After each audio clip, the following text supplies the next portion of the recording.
Haggai గ్రంథం మొట్టమొదటి అధ్యాయం 1వ వచనం 15వ వచనం 2 వచనాలు చదువుతాం. రాజైన దర్యావేషు ఏలుబడి యందు 2వ సంవత్సరం 6వ నెల మొట్టమొదటి దినమున ప్రవక్త హగ్గై ద్వారా యూదా దేశం మీద అధికారి షయల్తీయేలు కుమారుని జెరుబ్బాబెలుకు ప్రధాన యాజకుడు యెహోయాదా కుమారుడైన యెహోషువకు యెహోవాకు ప్రత్యక్షమై ఇలాగూ సెలవిచ్చెను. 15వ వచనం. వారు కూడి వచ్చి రాజైన దర్యావేషు యొక్క ఏలుబడి యందు 2వ సంవత్సరం 6వ నెల 24వ దినమున సైన్యములకు అధిపతి తమ దేవుని మందిరపు పని చేయ మొదలు పెట్టిరి. చిన్న ప్రార్థన చేస్తా.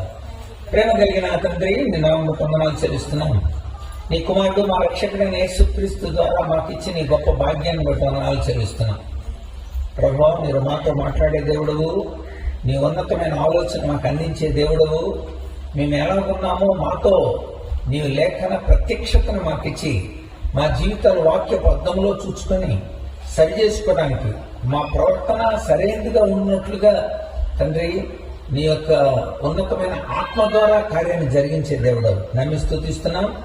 ప్రభువా, చేరిన ప్రజలు నీ ప్రజలు, నిలబడిన దాసుడు నీ దాసుడు, నీ వాక్య ప్రత్యక్షతలతో మమ్మల్ని నింపి బలపరచండి. సమాధాన సంబంధమైన సంగతులు మేము తెలుసుకోవడానికి సహాయం దయచేయండి. మహిమ పొందండి. యేసయ్య పరిశుద్ధ నామమున స్తుతించి వేడి ప్రార్థిస్తున్నాము తండ్రి, ఆమేన్. ప్రియులారా, లేఖన భాగాల్ని మనము రాత్రి నుండి ధ్యానం చేస్తున్నాం. మీరు ఆలోచిస్తే దేవుని పిల్లలుగా బ్రతకలేదు. అలాంటి పరిస్థితుల్లో దేవుడు వాళ్ళకి ముందుగా చెప్పబడిన నియమం ప్రకారం వాళ్ళు కనానుకు చేరకముందే కనానులో ఎలా ఉండాలో అన్న విషయాలు దేవుడు ముందుగా చెప్పించాడు. ఆ విషయాలు నిన్న మనం ద్వితీయోపదేశకాండంలో చూసాం. ఇంకొక సంఘటన చెప్పాలి. బ్రిటిష్ రాజ కుటుంబంలో లేడీ డయానా కోడలుగా వెళ్ళబోతా ఉంది. అలాంటి టైంలో రాజుగారి యొక్క కుమారుడికి ఒక భార్యగా ఉండబోతా ఉంది. ఆ టైంలో ఆమెకి స్పెషల్ శిక్షణ ఇచ్చారంట. నేను ఆ వార్త చదివినప్పుడు అనిపించింది, అమ్మా నువ్వు ఎక్కడ జాయిన్ అవ్వబోతున్నావు తెలుసా డయానా? ఒక రాజ్య కుటుంబంలోనికి చేర్చబడబోతున్నావు. అందుచేత దానికి తగినట్టుగా నువ్వు ఇలా నడవాలి, ఇలా నవ్వాలి, ఇలా నడవాలి, ఇలాంటి పనులు చేయాలి, ఈ రీతిగా ఉండాలి, ఈ డ్రెస్లు వేసుకొని ఉండాలి, వచ్చినప్పుడు ఇలా చేయాలి అని స్పెషల్ ట్రైనింగ్ ఇచ్చారంట అసలు పెళ్లికి ముందు. నాకు అప్పుడు అనిపించింది, దేవునితో ఉండాల్సిన మనం ఒక రాజ కుటుంబంలో డయానా భార్యగా యువరాజుకి భార్యగా అవుతుంటేనే అంత ట్రైనింగ్ ఇస్తే, దేవాది దేవుని యొక్క కుటుంబంలో, దేవాది దేవుని యొక్క పరలోకంలో, దేవాది దేవుని యొక్క సన్నిధానంలో మనం ఉండడానికి మనకు కూడా ట్రైనింగ్ కావాలి. అంతెందుకు అహష్వేరోషు కాలంలో మరి ఎస్తేరు అక్కడ వాడిగా ఎన్నిక కాబడిన విషయాన్ని మనం చదివినప్పుడు అక్కడున్న వాళ్ళందరికీ కూడా పెద్ద ట్రైనింగ్ ఇచ్చారు. ఒక 6 నెలల సుగంధ ద్రవ్యాలతో, 6 నెలల పరిమళ తైలాలతో ఒళ్ళంతా ఫుల్ నలుగుబెట్టి రాజుగారికి తగినట్లుగా ఉండటం ఎలా అనే ట్రైనింగ్ ఇచ్చారు అనమాట. అంటే రాజుగారు చూసినప్పుడు అమ్మ వెరీ గుడ్ నువ్వు బాగున్నావు అని అనిపించుకోవాలి. రాజుగారికి ఇష్టమైన వాళ్ళు రాణి అవుతుంది. అందుకోసం ట్రైనింగ్ ఇచ్చారు. ఒక రాజు పక్కన నిలబడడానికి సంవత్సర కాలం ట్రైనింగ్. 6 నెలలు. మీరు నలుగు ఎందుకు పెడతారండి పెళ్లికి? ఒకసారి పెడతారు, లేకపోతే 5-6 ఏళ్ల దగ్గర. నాకు నలుగే పెట్టాలి మరి. ఎందుకంటే నలుగు ఎందుకు పెడతారని అడిగితే నాకు సరైన సమాధానం ఎవరో చెప్పారు. నలుగు ఎందుకు పెడతారంటే ఎందుకంటే అందరూ పెడతారు కనుక, అందరూ పెట్టేది పెట్టదు. నలుగు ఎందుకు పెడతారు ఖచ్చితమైన సమాధానం చెప్పలేదు. నలుగేలా నలుగురు లేవు, కాటనాలు లేవు, ఏమి లేవు, సూర్యులు లేవు, ఏమి లేవు, ఏమి లేవు. ఎందుకో చెప్పలేదు వాళ్ళు. నా భార్య సూర్యులని మీరు సూర్యులు తీసుకొచ్చారా అన్న అంటే అదే మరి ఎందుకు తీసుకొచ్చారు? నా భార్య స్వీట్ ఇంటింటికి వెళ్ళి అలా చెప్తారా ఇంటికి అని అంటే సంతోషం.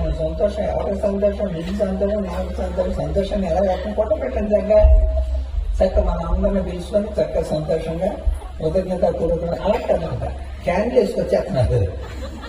కనుక ఒక సిద్ధపాటుకి, రాజుగారి దగ్గర ఉండటానికి సిద్ధపాటుకే అంత నలుగులేసి మరి అలా ఉన్నప్పుడు దేవుడితో ఉండడానికి ఎంత సిద్ధపడి ఉండాలి. అందుకే జాగ్రత్తగా మీ ప్రవర్తన జాగ్రత్త కాపాడుతాను. మన ప్రవర్తన జాగ్రత్త కాపాడు. సత్ప్రవర్తన కలిగిన వారిని మన బ్రతకని స్త్రీలకు కూడా చెబుతూ సత్క్రియల చేత తమను తాము అలంకరించుకోవాలి. సత్క్రియల చేత మంచి పనులే మనకు అలంకారం.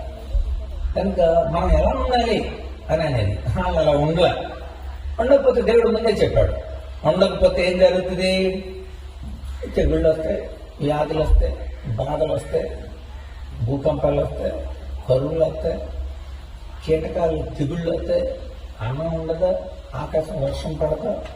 అయినా లెక్క చేయలేదండి. లెక్క చేయకపోతే నెక్స్ట్ సెకండరీ దేవుడు చెప్పాడు. అది కూడా లెక్క చేయకపోతే నేనే రంగంలోకి దిగి మిమ్మల్ని తక్కువ వాళ్ళకి చేస్తా, ఇతర దేశాలకి చెతరపడతా. అక్కడ మీకు బాధలు మొదలవుతాయి, మీ బీపీలు పెరిగిపోతాయి, మీ మనోక్షీణత ఏర్పడుతుంది, మీ హృదయ వేదన కలుగుద్ది. ఇక ఎప్పుడు చచ్చిపోతామా, ఎప్పుడు బతుకుతామో తెలియకుండా ఉంటుంది. ఉదయం సాయంకాలం ఎప్పుడు వద్దా, సాయంకాలం ఎప్పుడు ఉదయం వద్దా, అలా ఉంటుంది. జాగ్రత్త గుర్తుపెట్టుకోండి అని దేవుడు చెప్పాడు. కనుక అలాగే జరిగింది. దేవుని వాళ్ళు లెక్క చేయలేదు. వాళ్ళు లెక్క చేయకపోయేసరికల్లా నెబుకద్నెజరు చేత వాళ్ళు 3 విడతలుగా యెరూషలేము నాశనం అయిపోయింది. 3 విడతలు విషయాలు గమనించాం. అయితే దేవుడు కనాను చేరకముందే వాళ్ళకి చెప్పాడు, ఒకవేళ కనుక మీరు తప్పుడు పనిచేసి రాజుగారి దగ్గరికి, ఆడేళ్ల దగ్గరికి చెరగొట్టబడితే అక్కడ ఎలా ఉండాలి, అక్కడ ఎలా ఉండాలి కూడా చెప్పాడు. అక్కడ మీ ప్రవర్తన అక్కడ మార్చుకుంటే వెనక్కి తీసుకొస్తా. ఆ విషయాలు మనం చూద్దాం. కనుక మనం కూడా తెలుసుకోవాల్సిన విషయాలు, ప్రవర్తన వెళ్ళంటే ఒక విషయానికి కాదు, జీవితాంతం చచ్చేదాకా, ఆయన వచ్చేదాకా ఎలా ఉండాలనేది చెప్పాడు దేవుడు. ఇప్పుడు కూడా ఒకవేళ కనుక ఆ రాజులు మమ్మల్ని తీసుకెళ్ళిపోతే ఆ దేశాల్లో కూడా ఎలా ఉండాలి, అక్కడ మీరు సత్ప్రవర్తన బట్టి మళ్ళీ నేను వెనక్కి తీసుకొస్తా. ఆ విషయాలు మనం చూద్దాం. ఒకసారి ఆయన ద్వితీయోపదేశకాండం 30వ అధ్యాయం. ఇదంతా ప్రవర్తన వాళ్ళే, నియమాలు అన్నమాట. 28, 29, 30 అధ్యాయం. 30వ అధ్యాయం. నేను మీకు వినిపించిన ఈ సంగతులని, అనగా దీవెన శాపం నీ మీదకి వచ్చిన తర్వాత నీ దేవుడని యెహోవా నేను వెళ్ళగొట్టించిన సమస్త జనముల మధ్య వాటిని జ్ఞాపకం చేసుకోవాలి. అది ఈ ప్రవర్తన మారాలంటే నువ్వేం చేయాలంటే, నిన్న దేశాన్ని తీసుకుపోతారు కదా, ఆ సీన్ ఏర్పడుతుందని దేవుడు ఆయన సార్వభౌమత్వంలో లేక ఆయన సర్వాధికారంలో ముందుగానే అన్ని రాయించి ఉంచాడు అన్నమాట. ఒకవేళ మీ హృదయ కాఠిన్యం చేసేసుకొని మీరు అక్కడికి ఒకవేళ వెళ్ళబడ్డారు అనుకోండి, వెళ్తే ఏం చేయాలి తెలుసా, మీరు నా మాటలు మరోసారి జ్ఞాపకం చేసుకొని తర్వాత యెహోవా వైపు తిరిగి, నేడు నేను ఆజ్ఞాపించు సంస్థను బట్టి పూర్ణ హృదయంతో పూర్ణాత్మతో నా మాట నీవు నీ సంగతి వారు వింటే చెరలో ఉన్నట్టు మళ్ళీ వెనక్కి తెప్పిస్తాను. అది ప్రిన్సిపల్. ఒకవేళ జైలు అక్కడ వేసినా కూడా నేను వెనక్కి తీసుకొచ్చేస్తాను. కనుక దేవుడు ముందే చెప్పాడు, మీరు కనుక చక్కగా చెప్పిన మాట వింటే 70 సంవత్సరాల లోపు నేను తీసుకొచ్చేస్తానని నిర్ణయంతో చెప్పాడు దేవుడు. ముందే చెప్పాడు. అసలు కనాను చేరక ముందే ఇక్కడ చెబుతున్నాడు. ఒకవేళ నేను చెప్పాను కదా, అలాంటి శాపం మీ మీదకి వచ్చేస్తే, మిమ్మల్ని కనుక జనం తీసుకెళ్ళిపోతే అక్కడ మీరు చేయాల్సింది ఏంటంటే, నీ దేవుడు నీకు చెప్పిన మాటల్ని జ్ఞాపకం చేసుకో. జ్ఞాపకం చేసుకో. నీకు గుర్తు రాలేదా, మీ అమ్మ నాన్న అడుగు. నీకు ఇంకా గుర్తు రాలేదా, నీ పెద్దలను అడుగు. ఇంకా కొంచెం ముందుకెళ్తే ఆ మాటలు ఉంటాయి. చూడండి ఒకసారి ద్వితీయోపదేశకాండం 32వ అధ్యాయం. 32వ అధ్యాయం 6 నుండి. బుద్ధి లేని అవివేక జనమా, ఇట్లు యెహోవాకు ప్రతీకారం చేస్తారా మీరు? ఆయన నిన్ను నిర్మించిన సృష్టికర్త నీ తండ్రి గాడా? ఆయన నిన్ను పుట్టించి స్థాపించలేదా? పూర్వ దినాలని జ్ఞాపకం చేసుకో, తరతరముల సంవత్సరాలను తలుసుకో. నీ తండ్రిని అడుగు, చెప్తాడు. మీ పెద్దలను అడుగు, నీతో చెబుతాడు. ఇప్పుడు అది నా పెద్దలు అడగట్లా, తండ్రులు అడగట్లా. యూత్ క్లాస్కే రాట్లా, చర్చిలోనే ఉంటారు వాళ్ళు. నువ్వు ఎందుకు పుట్టావు ఈ లోకానికి? మానవ జీవితంలో 2 దినాలు చాలా ప్రాముఖ్యమైనవి. ఒకటి పుట్టిన రోజు, రెండోది చెప్పండి చచ్చిపోయిన రోజు అదే మనకి ఎప్పుడు చూసినా. ఒకటి పుట్టినరోజు, రెండవది ఎందుకు పుట్టామో తెలుసుకున్న రోజు. అది ఈ రెండు చాలా ప్రాముఖ్యమైనది. నేను పుట్టాను, అది చాలా ప్రాముఖ్యమైనది. దేవుడు నన్ను ఈ లోక ప్రవేశం ఎందుకు పుట్టించాడు అది నీకు తెలియాలి. ముందు తెలీదా? ఈ పెద్దలను అడుగు, చెప్తారు. ఉన్నారా పెద్దలు? ఉన్నారా? మేమంతా పెద్దలమే. అంతేకాదు, నీ తండ్రిని అడుగు, చెప్తారు. ఆయన నీ ఎడల ఎలాంటి ఉన్నతమైన ఆలోచనలు కలిగి ఉన్నాడు. ఎందుకు చెప్తున్నాడు తెలిసి మాట? నీ ప్రవర్తన మార్చుకోవాలి. నువ్వు ప్రవర్తన మార్చుకోవాలి, జ్ఞాపకం చేసుకోవాలి. నువ్వు కనుక అలా చేస్తే క్షేమం కలుగుతుంది. నేను ద్వితీయోపదేశకాండం 5వ అధ్యాయం ఒకసారి 5వ అధ్యాయం 1-2 వచనాలు. మోషే ఇశ్రాయేలునందరిని పిలిపించి ఇట్లనే, ఇశ్రాయేలులారా, నేను మీ వినికిడిలో నేడు చెప్పుచుని కట్టడలు విధులు విని వాటిని నేర్చుకొని నడవండి. ఆహా, ఒకటి వినాలి, రెండవది నేర్చుకోవాలి, మూడవది వాటి ప్రకారం నడవాలి. ప్రవర్తనలో మార్పు రావాలంటే ఖచ్చితంగా ఈ ప్రాక్టికల్ లైఫ్ ఉండాలి. వినాలి, విని రెండవది నేర్చుకొని వాటి ప్రకారం నడవాలి. చాలా మంది వింటారు, నేర్చుకుంటారు, కానీ నడవరు. అది బ్యాడ్. అప్పచెప్తారు కూడా, అప్పచెప్తారు. కనుక మీరు అప్పచెప్పినంత మాత్రాన్ని దేవుడు సంతోషించడు. వాటి ప్రకారం నడవాలి. కనుక దేవుడు ప్రాక్టికల్ లైఫే కోరుకున్నాడు. ఇద్దరు దేవుని మందిరంలో ప్రార్థన చేయడానికి వెళ్ళారు. ఒకడు పరిచయుడు, శాస్త్రాలు బాగా చదివినాడు. వీళ్ళిద్దరు వెళ్తే ఆ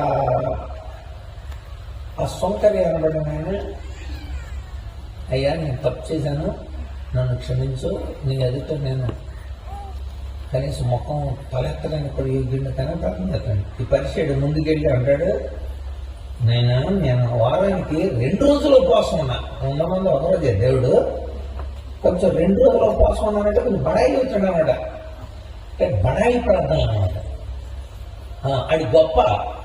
పైగా ఆడి ప్రార్థనలో ఆ వెనకాల ఉన్నవాడిని చూపెడుతున్నాడు. ఆడికి కాదు, ఆడి గురించి చెప్పమన్నాడు దేవుడు ప్రార్థనలో. ఆడికిలా కాదు, నేను ఏంటనుకుంటున్నారు అని చెప్తున్నాడు ప్రార్థన. దేవుడు మన ప్రవర్తన చూస్తాడు. నీ ప్రార్థన కాదు, నీ ప్రవర్తన చూస్తాడు. తర్వాత ప్రార్థన నిన్ను చూస్తాడు, తర్వాత నీ చేతిలో ఏం అర్పణంలో చూస్తాడు. కయ్యని హేబేలు ఇద్దరు వెళ్ళారు. దేవుడు ఇద్దరిని చూశాడు. ముందు అర్పణ చూడాల. మేము ఫస్ట్ కలర్ చూస్తాం, తర్వాత మనుషులను చూస్తాం.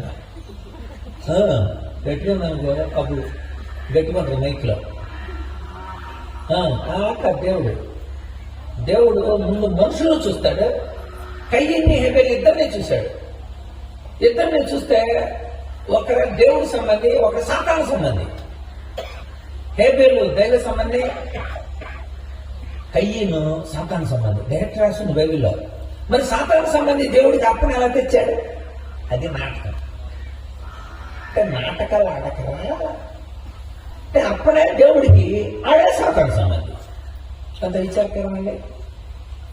దేవుని లక్షణాలు లేకుండా, దేవుని యొక్క గుణం మనలో లేకుండా, ఆత్మశుద్ధి లేని ఆచారమదియేల, భాండ శుద్ధి లేని పాకమేలా, చిత్తశుద్ధి లేని అంటే బుద్ధికి శుద్ధి ఉండాలిరా అని అర్థం. బుద్ధికి శుద్ధి లేదు. శుద్ధి లేకుండా నువ్వు వెళ్ళి దేవుడికి వెళ్ళి ఎన్నిస్తే ఉపయోగం ఉంది. అందుచేతనే మీ ప్రవర్తన మార్చుకోండి, అప్పుడు మీరు ఇచ్చే కానుకలు నాకు. మీ ప్రవర్తన జాగ్రత్తగా చూసుకోండి. అందుకని ఏం చేయాలి? మీరు మళ్ళీ వెనక్కి చెల్లారు.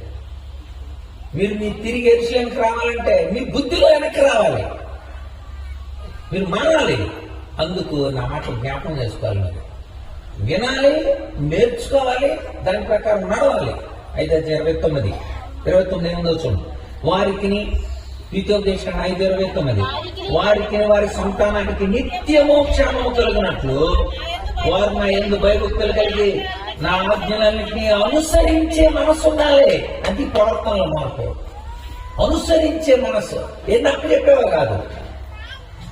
ఇలాగ పాటలు పాడేసినంత మాత్రం దేవుడు సపర్లు కొట్టుకునే పర్లోక రాజ్యం నీదేనమ్మా అని అన్నా. అక్కడ అనుసరించే మనసు. పాట పాడావు, పాట తగిన అనుసరణ ఉందా? మన ఒక పెళ్లికి వెళ్ళాను నేను ఖమ్మం దగ్గర. ఆ కుర్రోడు అప్పుడు అసలు ఎరగబడేస్తున్నాడు. భార్య అంటే తెలుసా, భార్య ప్రేమ అంటే తెలుసా అని తట్టుకోలేకపోయి అడిగాను, ఎలా పెళ్ళైంది? ఆడి పెళ్ళావా? ఆడికి పెళ్ళావా? భర్త అంటే తెలుసా, భార్య అంటే తెలుసా, సంసారం అంటే తెలుసా, ఆ సారం ఏంటో తెలుసా అంటాడు. అది పెళ్ళావు. నవనాన్న పెళ్లి కానివాడు ఎలా పాడావు? నువ్వే పాట రక్షణ పొందని నీవు రక్షణ గురించి ఎలా పాడపాడావు? పరలోక రాజ్యం అంటే ఏంటో తెలియదు నీవు. పరలోక రాజ్యాన్ని గురించి కనీసం అనుభవం లేనుడు. యేసు ప్రభు ద్వారా రక్తంలో కడగబడకుండా ఆయన ద్వారా పాపాలకు విమోచన, పాపక్షమాపణ కలగకుండా పరలోక రాజ్యం మీద పాడపడితే దేవతలు సపోర్ట్ కొడతారా? నవ్వుతారు. ఇప్పుడు నవ్వినట్టు నవ్వుతారు అక్కడ. అంటే నువ్వు పాటలు పాడేసేవని దేవుడు సంతోషించాడు. నమ్మి పాడితే పాడటం అనరు, దేవుణ్ణి మహిమపరచడం అంటారు. కనుక ఇక్కడ గుర్తు చేస్తున్నాడు, జ్ఞాపకం చేసుకో, విని నేర్చుకొని దాని ప్రకారం ఉన్నాడు. అలా నడిస్తే చెరలో నుండి మళ్ళీ నేను వెనక్కి తీసుకొస్తాను. ఎప్పుడు చెప్పాడు? కణాన్ని చెరకు ముందు చెప్పాడు. ఇంకేం చెప్పాడు చూద్దాం. ద్వితీయోపదేశకాండం 30వ అధ్యాయం 3వ వచనం. నీ దేవుడైన యెహోవా చెరలో మిమ్మల్ని తిరిగి రప్పించును. ఆయన మిమ్మల్ని కరుణించి మీ దేవుడైన యెహోవా ఏ ప్రజల్లోనికి మిమ్మల్ని చెదరగొట్టనో వారిలో నుండి మిమ్మల్ని సమకూర్చి రప్పించును. మీరు చెప్పిన మాట వింటే ఆయన వారిలో నుండి సమకూర్చి వెనక్కి తీసుకొస్తాడు. ఖచ్చితంగా వెనక్కి తీసుకొస్తాడు. దేవుడు మీరు అక్కడ నాశనం అవ్వాలని దేవుడు కోరుకుంటున్నా, మీరు బుద్ధి రావాలని కోరుకుంటున్నారు. పిల్లడు పిచ్చి పిచ్చిగా బాగా వెళ్ళిపోతున్నాడు, ఉద్దన్న పనులను చేస్తున్నాడు, వస్తువుల్ని చిత్తపడగొట్టేసేసి అన్ని చిత్తకొట్టేస్తున్నాడు, పగలగొట్టేస్తున్నాడు. వాళ్ళ అమ్మ తట్టుకోలేక బెట్టలు తీసుకొని చిత్తకొట్టేసింది. చిత్తకొట్టేసిన తర్వాత చొక్కా ఇప్పి చూస్తే ఒంటి నిండా సారలే. వెంటనే నూనె తీసుకొని రాకుండా మళ్ళీ వాళ్ళ అమ్మ ఆ పక్కన ఉన్న పిన్ని అడిగింది, అదేంటే కొడతం ఎందుకు, నూనె రాయటం ఎందుకు అని అడిగింది. అప్పుడు అమ్మ చెప్పింది, బుద్ధి రావడానికి. నేను రావడానికి చెరసాలకు పంపటం ఎందుకు, అక్కడ ప్రవర్తన లేపి చెప్పించడం ఎందుకు, బుద్ధి రావడానికి. బుద్ధి గడ్డి తినే శాపాన్ని గుర్తించుకున్నారు. శాపం వచ్చిన దాన్ని కూడా గుర్తించకపోతే తోలివేయబడ్డారు. దేవుడు చెప్పినట్లుగా ఇతర దేశాలకి చెరపెడాల్సి వచ్చింది. అందుకంటున్నాడు, మీరు తెలుసుకుంటే నేనే మిమ్మల్ని సమకూర్చి రప్పిస్తా. దేవుడు సమకూర్స్తాడా? ఎస్. కాలువ దగ్గర వాళ్ళు అక్కడ ఉంటే ఆ కాలువ దగ్గర వాళ్ళకు మళ్ళీ చెప్పు, నేను ఆ రోజులు వాళ్ళు కనానుకు చేరుతున్నప్పుడే చెప్పా సమకూరుస్తానని, ఇప్పుడు కూడా సమకూరుస్తానని మళ్ళీ చెప్పంటే ఏస్కేల్ వెళ్ళి చెప్పాడు వాళ్ళకి. చూద్దాం, ఏస్కేల్ గ్రంథానికి రండి. ఏస్కేల్ గ్రంథం 34 అధ్యాయం. ఏస్కేల్ గ్రంథం 34:11. ప్రభువైన యెహోవా సెలవిచ్చినదేమనగా, ఇదిగో నేనే నా గొర్రెల్ని వెతికి నేను కనుగొంటా. అరే నా గొర్రెలు అక్కడ చెరిగిపోయి కాలంలో దగ్గర అడుక్కు తింటున్నాయి. నా గొర్రెలు యెరూషలేములో క్షేమంగా ఉండాల్సిన వాళ్ళు, నేనే వాటిని వెతికి కనుక్కుంటా. ఇంకా 12, తమ గొర్రెలు చెదరపోయినప్పుడు కాపర్లు వాటిని వెతుకున్నట్లు నేను నా గొర్రెలను వెతికి చీకటి గల మొగ్గు దినమందు ఎక్కడెక్కడికి అవి చెదిరిపోయినో అక్కడ నుండి వాటిని తప్పిస్తాను. నేను చెదిరిపోయినాయి నా గొర్రెలు. కొన్ని కోటల్లో బతుకుతున్నాయి, రాజుగారి కోటల్లో. కొన్ని గొర్రెలు కాలువల దగ్గర బతుకుతున్నాయి, దిక్కు దివాణం లేకుండా. వాటిని వెతుకుతాను నేను, వాటిని నేను తప్పిస్తాను. ఆయా జనుల్లో నుండి వాటిని తోడుకొని వచ్చి ఆయా దేశంలో వాటిని సమకూర్చి, ఇది మాట చెప్పాడు, నేనే సమకూరుస్తా. అందరినీ వెనక్కి తీసుకురావడానికి వాళ్ళందరూ ఒకటిగా నేనే చేస్తా. అయితే వాళ్ళలో మార్పు రావాలి. ఈరోజు దేవుడు మనల్ని మార్పు కోరుకుంటున్నాడు. మార్పు అనివార్యం, ఖచ్చితంగా మనం మారగలం. దేవుడు అయితే అంటున్నాడు, ఆ మార్పు ఇక ముందు ఉండాలి. ఆ మార్పు ఇప్పుడే ఉంటే ముందున్న జీవితం ఆశీర్వాదకరంగా ఉంటుంది. అందుకు దేవుడు మనల్ని సమకూరుస్తాను నేను. మీరు మారితే, మీరు మనసు మార్చుకుంటే అన్నీ సమకూరుతా. ఉదాహరణకి తప్పిపోయిన కుమారుడు తండ్రి దగ్గరికి మనసు మార్చుకొని వచ్చేసాడు. నిన్న మనం చెప్పుకున్నాం, మనస్సు తిప్పుకోండి. రెండోది ప్రవర్తన దిద్దుకోండి. మూడవది నీతి న్యాయాలు తెలుసుకోండి. తండ్రికి ఇవ్వాల్సిన గౌరవం ఇచ్చాడు, తండ్రి చెప్పినట్టు విన్నాడు. అందుకనే తిరిగి ఆశీర్వదింపబడ్డాడు. సమకూర్చబడ్డాయి అన్ని కూడా ఆ కొడుక్కి. ఉంగరం ఇచ్చాడు ఫస్ట్. ఎందుకు ఉంగరం పెట్టాడు? నాయనా పాలిభాగం పోగొట్టుకున్నావు, మళ్ళీ పాలిభాగం నీదే. స్నానం చేయించి బట్టలు వేయించాడు. బట్టలు నీతి క్రియలకు గుర్తు. నీ మంచి పని నాకు నచ్చిందిరా, ఎందుకని నువ్వు పశ్చాత్తాపడి నా దగ్గరికి వచ్చావు. Very good. స్నానం చేయించాడు, తైలం పూశాడు, చెప్పులు వేసాడు. చెప్పులు ఎందుకు వేసాడంటే చెప్పులు లేని వాడిని ఆ రోజుల్లో దాసుడు అంటారు అన్నమాట. ప్రతి యజమానులు చెప్పులు వేసుకొని ఉంటారు, పనిచేసేవాడిని చెప్పులు వేసుకోరు ఆ రోజుల్లో. వాడు యజమానుడు దాసుడు అనేది చెప్పులు బట్టి తెలుస్తుంది. అర్థమైందా? ఆ రోజుల్లో అంటే వాడు చెప్పులు ఏమంటాడు, దాసుడు రేడు అని అర్థమైపోద్ది అనమాట. ఇప్పుడు అరే నువ్వు దాసుడు రాదా, నువ్వు ఎంతకాలం ఆటలకి దాసుడివి, వ్యసనాలకు దాసుడివి, పరికుమాలన్నిటికి దాసుడు అయ్యావు. ఇప్పుడు అలా కాదు, స్వతంత్రుడివి, వారసుడివి, కుమారుడివి. గలతీ పత్రిక 4వ అధ్యాయం 5, 6, 7 వచనాలు చదవండి. గలతీ పత్రిక 4వ అధ్యాయం చదవండి. 5 నుండి చదవండి. పరిపూర్ణమైనప్పుడు కుమారుని పంపాడు. పుట్టి దత్తపుత్రులు కావాలని విమోచించడానికి ఆయన లోబడ్డాడు. కుమారులై ఉన్నందున నాయన తండ్రి అని మొర్ర పెట్టే తన కుమారుని ఆత్మను మన హృదయంలోకి పంపించాడు. నువ్విక దాసుడు కాదు, కుమారుడే. చెప్పులేసానేమో, చెప్పులేసాను నీకు నేను. ఇక నువ్వు దాసుడు కాదు, కుమారుడువే.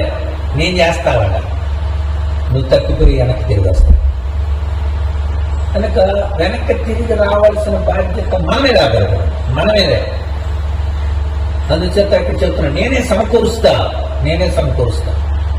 మీరు పశ్చాత్తాపడితే నేను అందరినీ చూడజాగిస్తాను. ఇంకా చదువుదాం. ఎహెజ్కేలు గ్రంథం 34వ అధ్యాయం. సమకూర్చి వాటి స్వదేశంలోనికి వాటిని తెచ్చి పర్వతాల మీద, వాగుల మీద, దేశముందున సకల కాపుర స్థలంలో వాటిని నేను మేపుతా. నేనే మేపుతా. దేవుడు ఒక పుష్టికరమైన మేతగల స్థలంలో తెలుస్తాడు. యెహోవా కాపరి కంటే పచ్చిక గల చోట్ల ఆయన నన్ను పరుండ చేయించున్నాడు. శాంతికరమైన జలముల యొద్దకు ఆయన నన్ను నడిపిస్తున్నాడు. కనుక దేవుడు చేసే గొప్ప కార్యాలు అవి. ఎప్పుడో తెలుసా? మీ ప్రవర్తన గురించి మీరు ఆలోచించండి. కనుక చాలా స్పష్టంగా తెలియదు. ఇంకేం చేస్తాడు చూడండి. నేను వాటిని మేపిదను, నేను మంచి మేత గల చోట వాటిని మేపిదను. ఇజ్రాయేల్ యొక్క ఉన్నత స్థలముల మీద వాటికి దొడ్డి ఏర్పడను, అవి మంచి దొడ్డిలో పండుకొనును. ఇజ్రాయేల్ పర్వతాల మీద బలమైన మేతకల స్థలం ఉంది, అవి మేను. నేనే ఆ గొర్రెలను మేపి వరుణ పెట్టేదను. ఇదే ప్రభు అయిన యెహోవాకు. తప్పిపోయిన దాన్ని నేను వెతుకుదను, తోలి వేసిన దాన్ని తోలి వచ్చేదను, గాయపడిన దానికి కట్టుదను, దుర్బలంగా ఉన్న గొర్రెల్ని బలపరచుదను. అలా ఎంత చెప్పండి. నీ మనసు గాయమైంది కదా, ఆ గాయాలన్నీ నేను కడతాను. మనసుకు అయ్యే గాయం. మనసు ఇరిగిపోయింది అనుకోండి, అయిపోయింది నా జీవితం. మనసు ఇరిగిపోతే ఏది కట్టలేదు. అతికించే గమ్ముల్లో క్విక్ ఫిక్స్ అని ఉంటుంది. క్విక్ ఫిక్స్, ఫెవి ఫిక్స్ ఇవన్నీ మధ్యలో వచ్చింది. దాని కారణాల్లో రాష్ట్రంలో ఉంటాయి. Quick fix joints everything except broken hearts. Quick fix అంటే అన్నిట్లో అతికెత్తదంట. పగిలిన హృదయాలను మాత్రం అతికిదంట. ఈసారి చూడండి, అది దాని పక్కన రాష్ట్రంలో అన్నిట్లో అతికించేస్తుంది. ఇది ఏళ్ళు కూడా అలా అతికిపోతాయి. ఫెవి ఫిక్స్ దాన్ని అతికిపోతాయి ఎక్సెప్ట్ బ్రోకెన్ హార్ట్స్. నీ పగిలిన హృదయాన్ని ఏది అతికించలేదు. అందుకు దేవుడు చెప్పాడు, నేను అతికిస్తాను. నీకు సమాధానం ఇస్తా, నీకు శాంతి ఇస్తా, నేను పరుణ పెడతా. నీ మీద ఉన్న బాధ్యత. నువ్వు తిరిగి రావాలి. ఆ పనికి మళ్ళీ చోట్ల బయటకు వచ్చాయి. ప్రభు ఎంతకాలం బైబిల్ చదవలేదు నేను, ఇక్కడ నుండి బైబిల్ చదువుతా. ఎంతకాలం ప్రార్థన చేయలేదు నేను, ఇక్కడ నుండి చేస్తా. ఎంతకాలం అట్లా బయటకు వచ్చేస్తున్నా నేను, నీ ఎక్కడ నువ్వు రావాలి.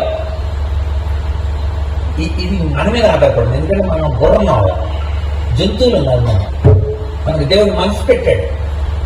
ఆ మనస్సులో కావలసిన అంతరంగాలన్నింటినీ పెట్టాడు. మీకు అందుకని మంచి ఉదాహరణ చెప్తాను. యేసు ప్రభు 3 ఉదాహరణలు ఒక సందర్భంలో చెప్పాడు. 3 ఉదాహరణలో కూడా ఒక విషయం కోసం చెప్పాడు. 100 గొర్రెల్లో ఒక గొర్రె తప్పిపోయింది. కాపరి వెళ్ళే 99 వేసి ఒకదాని కోసం పోటపెట్టాడు, తెచ్చాడు, సంతోషం కలిగింది. రెండవది 10 నాణ్యాల్లో ఒక నాణ్యం జారిపోయింది. పాపం ఆ నాణ్యం కోసం దీపాన్ని చీపుడిని తీసుకొని ఇల్లంతా ఊడ్చింది, దొరికింది, అందరూ చూపించి సంతోషం. 2 కొడుకుల్లో ఒక కొడుకు వెళ్ళిపోయాడు. చివరికి బుద్ధి తెచ్చుకున్నాడు, వెనక్కి వచ్చాడు. ఈ 3 స్టోరీలు ఒక విషయం కోసం చెప్పలేదు.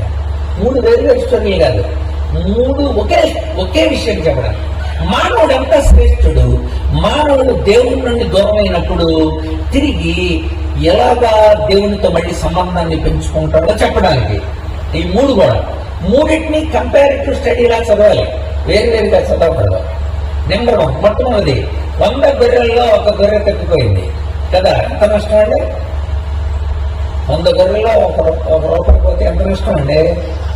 1% నష్టం కదా, 1%. నెక్స్ట్ 10 నాణ్యాల్లో ఒక నాణ్యం జారిపోయింది, ఎంత నష్టం? 10కి 1 అయితే 100కి ఎంత అండి? నేను బెండకాయలు తీయాలండి, బెండకాయలు తింటే లెక్కలు వస్తాయంట. 10 నాణ్యాల్లో ఒక నాణ్యం జారిపోయింది, ఎంత పర్సెంట్ నష్టం? 10%. ఓకే, 1%, 10%. మూడోది 2 కొడుకులు అక్కడ వెళ్ళిపోయాడు, ఎంత నష్టం? 50%. అంటే నాణ్యాల కంటే గొర్రెల కంటే మనిషి నష్టం చాలా ఎక్కువ. ఇది తెలుసుకోండి. ఇంత మనిషి గొర్రెలు ఎవడో యాక్సిడెంట్ అయింది, అటు చచ్చిపోయాడు, కారులో నిన్న దిగారు, అది అమ్మ చేడుస్తాను, యాక్సిడెంట్ చేసినాడు, 2 లక్షలు ఇస్తాను అన్నాడు. అమ్మ ఏమనుంటుంది? 2 లక్షలు ఇస్తానులేమ్మా అన్నాడు. అది అమ్మ ఏమనుంటుంది? నీ 2 లక్షలు కావాలా, నా కొడుకు కావాలా అంతే. అర్థమైందా? అక్కడ డబ్బు కంటే విలువైంది మానవ ప్రాణం. నీ నాణ్యం కంటే, నీ గొర్రెల కంటే, లేదమ్మా 50 గొర్రెలు ఎత్తానికి ఏమంటాడు? 50 గొర్రెలు మాకెందుకు, నా కొడుకు కావాలి. గొర్రెల కంటే, నాణ్యం కంటే మనిషి చాలా శ్రేష్ఠం. నాణ్యానికి శరీరం ఉండదు, ప్రాణం ఉండదు, ఆత్మ ఉండదు. గొర్రెకి శరీరం ఉంటుంది, ప్రాణం ఉంటుంది, కానీ ఆత్మ ఉండదు. మనిషికి ప్రాణం మరియు శరీరం, ఆత్మ 3 ఉన్నాయి. దేవుడు కంపారిజన్ చేస్తున్నాడు. గొర్రె తెలియక తప్పిపోయింది, తెలియక, దానికి తెలియదు. జంతువులన్నింటిలో చాలా విశిష్టమైన లక్షణం ఉంటుంది. దానికి 2 మీటర్లే చూడగలదు గొర్రె, అక్కడ చూడగలదు, ఇంకా చూడలేదు అన్నాడు. అందుకని అది కింద పెట్టుకుని ఇలా కళ్ళు దగ్గర అనుకుంటాల్సి ఉంటుంది. ఎదరు ఆ గొర్రె ఏం చెప్తే దాన్ని చూసుకుంటారు. అది వెళ్ళి గోతులు పెట్టినారు, విలువ గోతులు. అందుకని దేవుడు మీరు గొర్రెలాగా వాళ్ళు ఎగిరేదని ఎగురుతారు, వాళ్ళు పెట్టుకున్నారని పెట్టుకుంటారు. వాడు సిరుగుడు ప్యాంట్ తీడు సిరుగుడు ప్యాంట్ వేస్తున్నాడు. వాడు ఇదంతా గొప్ప, ఇది ఎక్కువ, ఇదంతా అలా పెడుతుంటే వీడు కూడా అలాగే చేసుకుంటారు. అయితే గొర్రెలు ఉన్నాడు మనం, వాళ్ళు ఎలాంటి కట్టుకుంటే మనం అలాంటి కట్టుకోవాలి, వాళ్ళు ఎలాంటి చేసుకుంటే మనం అలాంటి చేసుకోవాలి. వాడు సిరుగుళ్ళు ఎక్కడ సిరుగుళ్ళు వచ్చినాయి మధ్యన, ఇక్కడ వెనకాల చాలా అంటే ఎక్కడ ఆడు ఎవరో వేసాడంటే అలాగే ఇది వేయాలి. కనుక గొర్రెలు అనమాట. అందుకనే గొర్రెతో గొర్రె తెలియక తగ్గిపోయింది. కనుక వెళ్ళి కాపరి ఎత్తికి తీసుకొచ్చాడు గొర్రె. నాణ్యను ప్రమేయం లేకుండా జారిపోయింది అని ఎప్పుడంటారంటే మనకు తెలియకుండా జరిగిందని జరుగుతా. ఇక్కడ జరిగింది రహస్యం అంటారు. తెలియకుండా జరిగింది అంటే ప్రమేయం లేకుండా జరిగింది. మీ ప్రమేయం లేకుండా ఏదైనా ప్రమాదం జరిగింది, అలాంటిది ఒక సంఘటన జరిగింది. మనకు కార్లో వెళ్తున్నాను మేము, ఒక చోట ఎవరో గుద్దేసి వెళ్ళిపోయాడు. ఆడు ఒక్కతో ఉన్నాడు. వెంటనే మేము కారు పక్కన ఆపి ఆడికి అన్ని చక్కగా అన్ని కడిగి మంచిగా పోతున్నాం. ఇంతలో ముగ్గురు వచ్చారు. కళ్ళు మూసుకుపోయినాయా, ఆయన ఎవరు గుద్దేశారు అన్నారు నన్ను. ఇంకా ఇంట్లో ఆడింట్లో అంత 10 మంది వచ్చేసారు. వీళ్ళకి అంత పువ్వు ఎక్కువ, స్పీడ్లు ఎక్కువ, అలాగే అన్నారు. అందరికి మేము గుద్దామని అనుకుంటున్నాను కదా, అది మా ప్రమేయం లేదు. అలాంటప్పుడు దేవుడు ఏం చేస్తాడో తెలుసా? ప్రమేయం లేనప్పుడు, ప్రమేయం లేకుండా జరిగితే రంగంలోకి ఆయన దిగుతాడు. చీపులు తీసుకొచ్చి, దీపం తీసుకొచ్చి సత్యాన్ని చెబుతాడు ఆయనే. యెహోషువ కాలేబుల మీద కూడా అలాంటి నేరారోపణ మోపారు. 10 మంది అబద్ధం చెప్పారు, యెహోషువ కాలేబు నిజం చెబుతున్నారు. కానీ అందరూ 10 మంది మాట వినేసి యెహోషువ కాలేబు మాటలు చెప్పిన మాటలు వినకుండా వాళ్ళు తీసుకుని చంపేపోయారు. వెంటనే దేవుడు రంగంలో దిగాడు, దీపం వెలిగించాడు, ప్రత్యక్ష గుడారంలో వెలుగు పుట్టింది. చీపురు తీసుకున్నాడు, చీపురు తీసుకుని చెండాడేసాడు. అందరినీ మొత్తం నాశనం చేశాడు. ఎవరైతే అబద్ధం చెప్పాడు అడుగుతాను. మీరు తెలుసుకోవాలి, దేవుడు తెలియక జరిగిందనుకో ఆయనే, తెలిసి ప్రమేయం లేకుండా జరిగిందనుకో ఆయన రంగంలో దిగుతాడు. కానీ కావాలని వెళ్ళాడు, తప్పనుకున్నాడు, కావాలని వెళ్ళాడు. అందుకే తండ్రి ప్రతి ఇంటింటికి తిరిగి అమ్మ నా కొడుకు కనబడ్డా, 5 అడుగులు 4 అంగుళాలు సన్నగా ఉంటాడు, కోరమకం బొగ్గు మీద పుట్టుకొచ్చి ఉంటుంది, 3 జిల్లాలు చూశానమ్మా, ఇంకా శ్రీకాకుళం విశాఖపట్నం తూర్పుగోదావరిలో ఉండొచ్చేమో అని కనబడట్లేదని ఫోటో వేయలే. అలా ఎందుకో తెలుసా? ఆడు గుర్రి కాదాడు, ఆడు నాణ్యం కాదాడు, ఆడికి బుర్ర ఉన్నాయి, ఆ బుర్రలో అంతరంగాలు ఉన్నాయి. ఆడు ఆలోచించగలడు, వివేచించగలడు, విశ్లేషించగలడు, పరిశీలించగలడు, పరిశోధించగలడు, అన్వయించగలడు, పోల్చగలడు, న్యాయం తీర్చగలడు, చేయగలడు, చెప్పగలడు, అన్ని తెలుసు ఆడికి. అందుచేత ఆడి వెనక్కి రావాలి. తెలుసుకోండి. మీరు ఇప్పుడు మీరు వెనక్కి వస్తే ఆయన మెండలు ముందు పెట్టు. పరిగెత్తుకుని వచ్చాడు తండ్రి, మనస్సు చూసి, ప్రవర్తనలో మార్పు చూసి. ఈరోజు కూడా ప్రవర్తనలో మార్పు రావాలి, మర్చిపోకండి. అందుకని ఎహెజ్కేలు ద్వారా కూడా చెప్పించాడు అక్కడ. కనుక రైట్, అందుకనే దేవుని బిడ్డలు అక్కడ పశ్చాత్తాపడుతున్నారు. మనం తప్పు చేశాం, మనం ఖచ్చితంగా. అంతేకాదు ఆ కాలువ దగ్గర ఉన్న వాళ్ళకి చెప్పాడు, ఇదిగో నేను మిమ్మల్ని తీసుకొచ్చేస్తా. ఒకసారి ఎహెజ్కేలు గ్రంథం 37వ అధ్యాయం. ఎహెజ్కేలుని ఒక ఎముకలున్న లోయలోకి తీసుకెళ్ళాడు దేవుడు. తీసుకెళ్ళి, ఎహెజ్కేల్ నీకేం కనపడుతున్నాయి? ఎముకలు కనపడుతున్నాయి నాయన, ఈ బతుకుతీయా అని అడిగాడు. ఎహెజ్కేల్ అన్నాడు, నాకు తెలియదు నాయన, నీకే తెలుసు అన్నాడు. ఇదిగో ఒకసారి ఆ ఎముకల దగ్గరికి వెళ్ళి, దేవుని సాక్షిగా చెప్తున్నాను నేను అని జీవవాక్కు చెప్పు, చెప్పమంటాం, చెప్పెళ్ళి అంటే వెళ్ళి ఆ ఎముకల లోయలోకి వెళ్ళి ఆ జీవవాక్కు చెప్తున్నాడు. ఎముకలు గడగడ గడగడమని శబ్దంతో అన్ని వరుసగా కలుసుకున్నాయి. ఏంటి ప్రభా, ఎముకలేంటి ఎన్ని అలా కలుసుకొని అస్థిపంజరాలాగా మారటనంటే, నేను వాటికి చర్మం ఇస్తా, వాటికి నేను నరాలిస్తా, వాటికి నేను కండ పొడుస్తా, ఒక సైన్యంలా చేస్తా. ఏంటి నేను ఎందుకు చెప్తున్నావు? 11వ వచనం. అప్పుడు ఆయన నాతో ఇట్లేను, నరపుత్రుడా, ఈ ఎముకలు ఇశ్రాయేలీలందరినీ సూచించుతున్నాయి. నరవలే ఆ ఎముకలు. ఎముకలంటే అర్థం ఎండిపోయారు కదా, ఆలోచన చచ్చిపోయినాయి. కాలం దగ్గర పడి ఇన్ని చేయాలనుకున్నాం మనం, అవన్నీ చేయలేకపోయాం. మనం ఇక్కడికి వచ్చేలా బతుకుతున్నాం, మన ఆశ నీరైపోయింది, మన బతికి అయిపోయింది అని వాళ్ళు బాధపడుతున్నారా? వాళ్ళే ఎముకలు, నేనే వాళ్ళని బతికిస్తా. చూడండి అక్కడ చెప్తాడు, ఎముకలు ఎండిపోయాను, మన ఆశ విఫలమైన, మనం నాశనం అయిపోతుంది అని అనుకుంటున్నారు కదా. 12 కాబట్టి ప్రవచనం ఎత్తు వారితో చెప్పు, ప్రభువు యెహోవా సెలవిచ్చుచున్నదేమనగా, నా ప్రజలారా, మీరు నా సమాధులను నేను తెరుస్తా, సమాధుల్లో నుండి మిమ్మల్ని బయటికి రప్పిస్తా, ఇజ్రాయెల్ దేశానికి తోడుకొని వస్తా. ఎంత వాగ్దానం! నేనే తీసుకొచ్చేస్తా, కాలువల దగ్గర నుండి తిరిగి మళ్ళా నేను యెరూషలేముకి రప్పిస్తా. చెప్పాలి నిజమే. ఎహెజ్కేలు అభినయ గ్రంథం మామూలుగా చెప్పరా, డిమాన్స్ట్రేషన్ చేస్తూ చెప్పాడు, అన్ని ప్రాక్టికల్ గా చేయించాడు. చిన్న చిన్న బొమ్మలు పెట్టి ఇసుకలు అవి చేసి తర్వాత వాళ్ళకి అర్థమయ్యేలాగన్నమాట.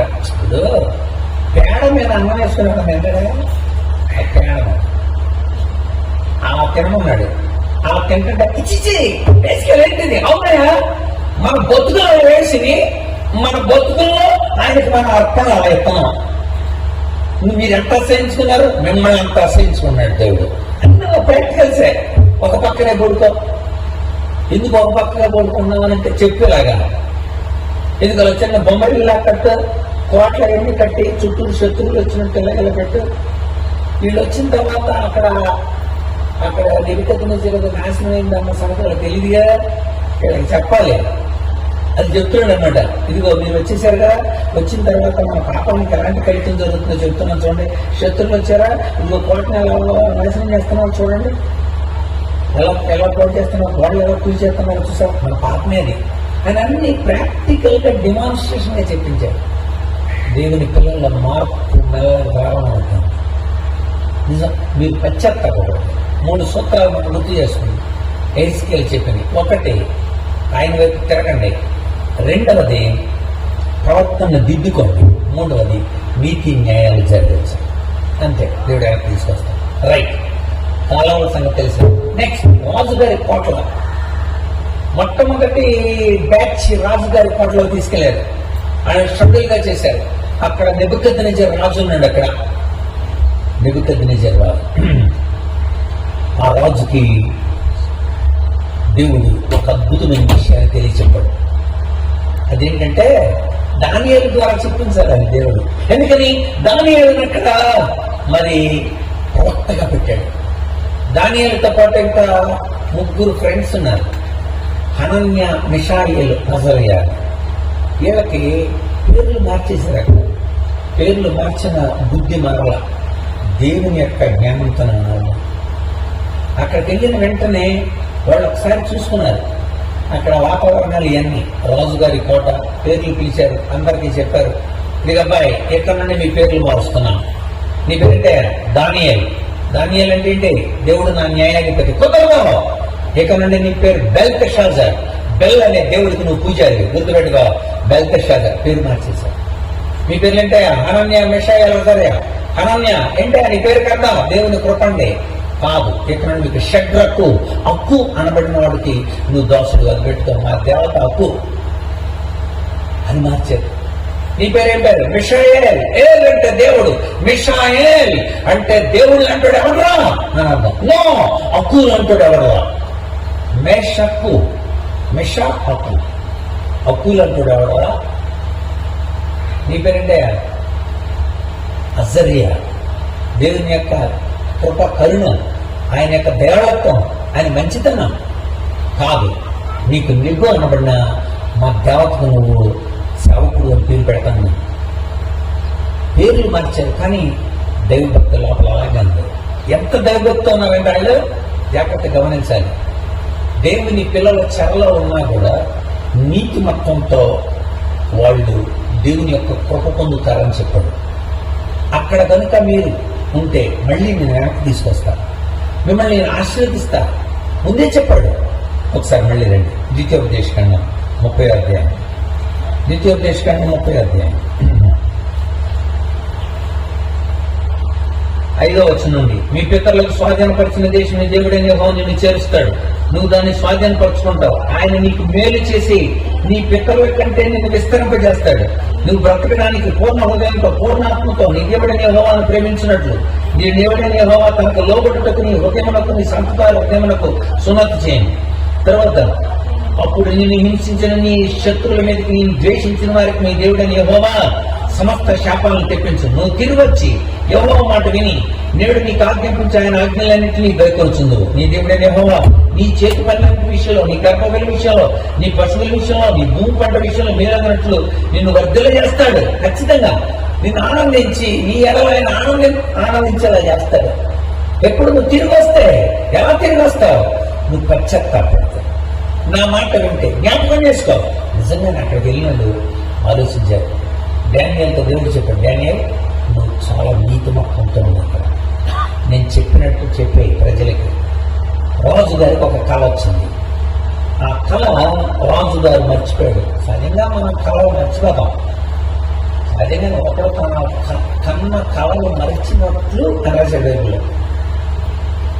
కళలను ఏంటంటే మనల్ని సాటిస్ఫై చేయడం కోసం వచ్చే ఒక వీడియో అన్నమాట, తయారు చేసుకుంటుంది వీడియో. ఆ వీడియో తయారు చేసుకోవడానికి ఏం చేద్దంటే అదే ఎంత క్రితం నిన్న జరిగింది, మొన్న జరిగింది, కానీ నేను కలగో కంపలాగా వీడియో తయారు చేయాలి. సందర్భం ఏముండదు అక్కడ.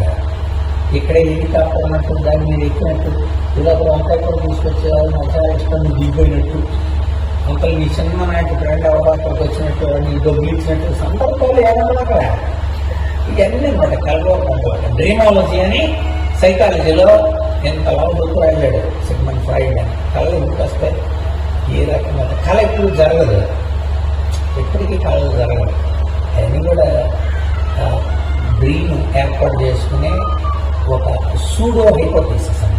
అబద్ధంగా అది అలా చేసుకోకపోతే నువ్వు సాటిస్ఫై అవ్వవు. పరీక్ష వేయలేడు పేసపోయినట్టు వచ్చేది కాలానికి. ఓడిపోయినాడు తర్వాత ఎన్నికల్లో గెలిచినట్టు వస్తుంది అనమాట. అలా కళలు ఉంటుంది అనమాట. ఆ కళ కాకపోతే అది తెల్లని కళ తల్లి ఎక్కువ చచ్చిపోతుంది. అందుకోసం మనకు తెలియకుండానే కళ తను సాటిస్ఫై చేసుకుంటాం కోసం జరిగిన ప్రక్రియ. అర్థమైందా? రైట్. రాజుగారికి ఒక దర్శనం లాగా కళ్ళు చేసి చూస్తున్నాడు, ఏదో కనబడతా ఉంది. అది చూస్తుంటే ఒక ఆకారం కనబడుతుంది, ఒక స్టాట్యూ. ఆ స్టాట్యూ తలకాయ బంగారం కనబడుతుంది. ఆ స్టాట్యూ యొక్క అంటే ఒక విగ్రహం. ఆ విగ్రహం ఈ యొక్క రొమ్ము, ఈ చేతులన్నీ కూడా వెండిలా కనబడుతున్నాయి. పొట్ట ఇవన్నీ కూడా ఇట్టాలా కనబడుతున్నాయి. ఈ తొడలన్నీ కూడా ఇనుము కనబడుతున్నాయి. ఆ పాత్రలన్నీ కూడా మట్టి ఇనుము కనబడుతున్నాయి. ఏంటని చూసే లోపల కాళ్ళ చిత్రం పైన లేచిపోయి కాలమర్చిపోయాడు. గుర్తురాట్లా. వెంటనే అందరిని పిలిచాడు. బబులోనులో జ్ఞానులారా, ఇదిగో నేను నెబుకద్నెజరు, మామూలు రాజు గారు, భయంకరమైన రాజు. నెబుకద్నెజరు వెరీ డేంజరస్ ఫెలో. మోనార్క్ అంటారు. మోనార్క్ అంటే ఇంకా ఆయన్ని ఎవరో మార్చలేడు, అందరూ సలహాలు తీసుకుంటాడు, ఆయుధంలో ఆడే చేస్తాడు. ఇంకా అలాంటి మోనార్క్ అన్నారు. అలాంటి మోనార్క్ నెబుకద్నెజరు ఆజ్ఞ ఇచ్చాడు, మీరు నాకు కళ చెప్పాలి, కళ అర్థం కూడా చెప్పాలన్నాడు. అయ్యా తప్పు, లోకం ఎవరికి జరగదు. కళకు మామూలు ఎవరైనా చెప్తారు, మా చర్చలు కూడా చెబుతారు కళకు మామూలు. మీరు కూడా చెప్పలేరండి. ప్రతి కొమ్ములు వేసుకొని నల్లటి డ్రెస్ వేసుకొని ఏంటి చెప్పడం మాత్రం ఇతర ఎవరు చెప్పారంటే కళలు మామూలు పెద్ద గ్రామాలకి సవాలండి దానికి. అలా చేస్తాను తెల్లన్నీ వేసుకొని గడ్డంతో అలా వస్తున్నట్టు. ఏంటమ్మా చెప్పండి సార్. తెల్లగుంటే వేసుకోవాలి, నల్లకుంటే శాతం, ఎర్రకుంటే వేసి రక్తం, పసుపుకుంటే కళార్థం. పెద్ద కళాభావం ఎక్కడికి కావాలి? కళాభావం చెప్పచ్చు, కానీ కళ మర్చిపోయాడు. అప్పుడు దాన్ని వెళ్ళాడు. దేశం దాని దేశంలో ఉన్నాం, మేము నీతిగా ఉంటాం, మేము చెప్పాం కదా నీతిగానే ఉన్నాం మేము. మరి కనుక ఆ కళ ఏంటో కళాభావం దేవుడు అక్కడ కళాభావం చెప్పాడు. చెప్పు. ఈ బంగారం అన్నారు కదా, ఈ బంగారం ఇప్పుడున్న రాజు యొక్క పరిపాలన అంటే బబులోను పరిపాలన అని చెప్పారు. ఈ బబులోను పరిపాలన అయిపోద్ది అంటే ఏ రాజులు వస్తారో ముందే చెప్పేస్తున్నాడు. క్రీస్తు పూర్వం 600 సంవత్సరాల టైంలో చెప్తున్నాడు. ఎంత చెప్తామండి ఇది? బబులోను పరిపాలన, బంగారం, తర్వాత వెండి, మాదీయ పారసిక రాజులు వస్తారని చెప్పారు. ఆ తర్వాత ఆ రాజ్యం కూడా కూలిపోతే గ్రీకు సామ్రాజ్యం వస్తుందని చెప్పు. ఇక్కడి గ్రీకు సామ్రాజ్యం తర్వాత ఇనుము రోమా సామ్రాజ్యం వస్తుందని చెప్పు. రోమా సామ్రాజ్యం తర్వాత మిశ్రితమైన సామ్రాజ్యాలు వస్తాయని చెప్పు. ఆ టైంలో ఒక రాయి వచ్చి ఆ యొక్క విగ్రహాన్ని మొత్తం అంతా తుత్తునీలుగా చేసింది. ఆ చిన్న రాయి కొండంత అయింది. అదేంటని అడుగుతాడు రాజు.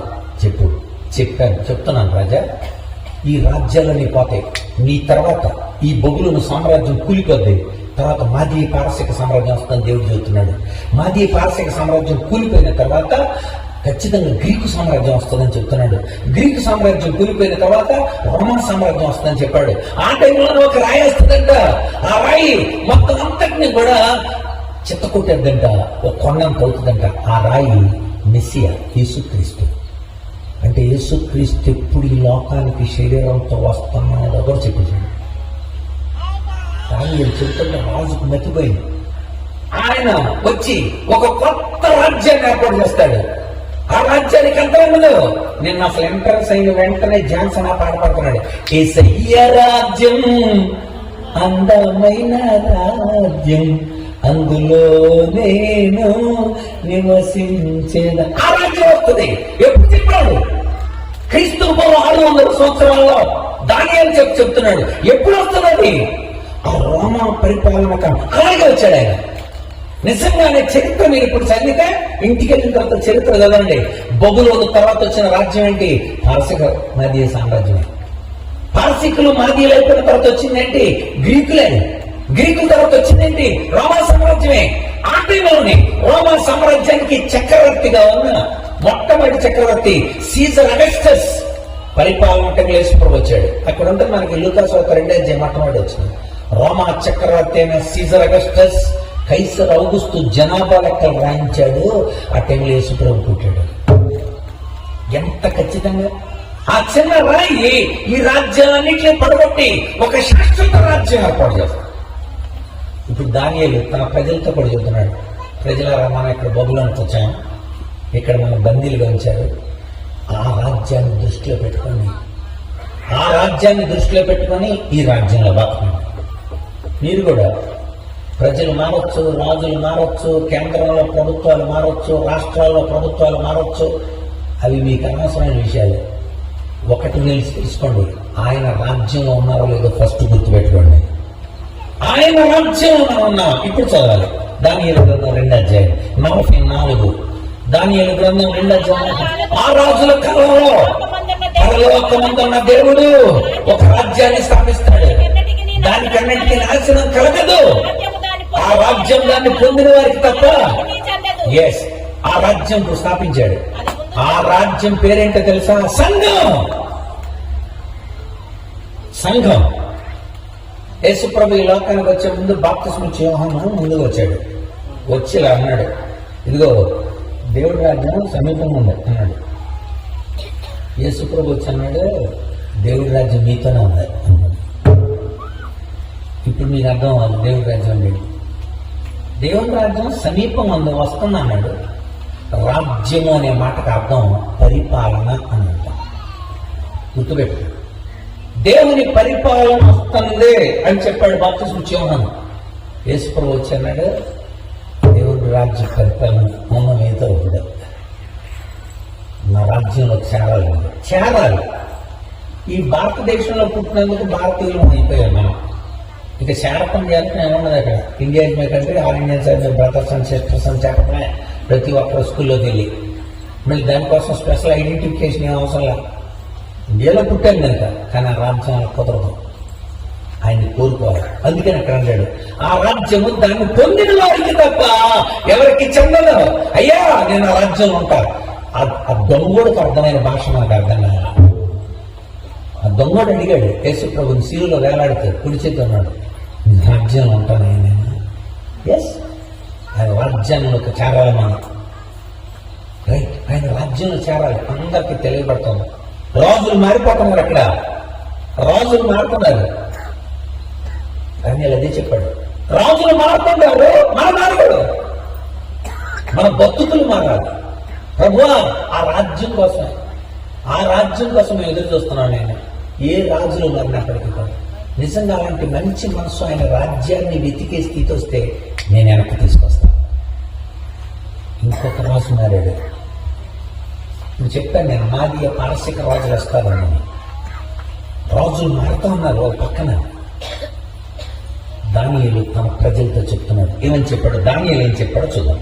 దానియేలు గ్రంథానికి మరొకసారి రండి. దానియేలు గ్రంథం 9వ అధ్యాయం.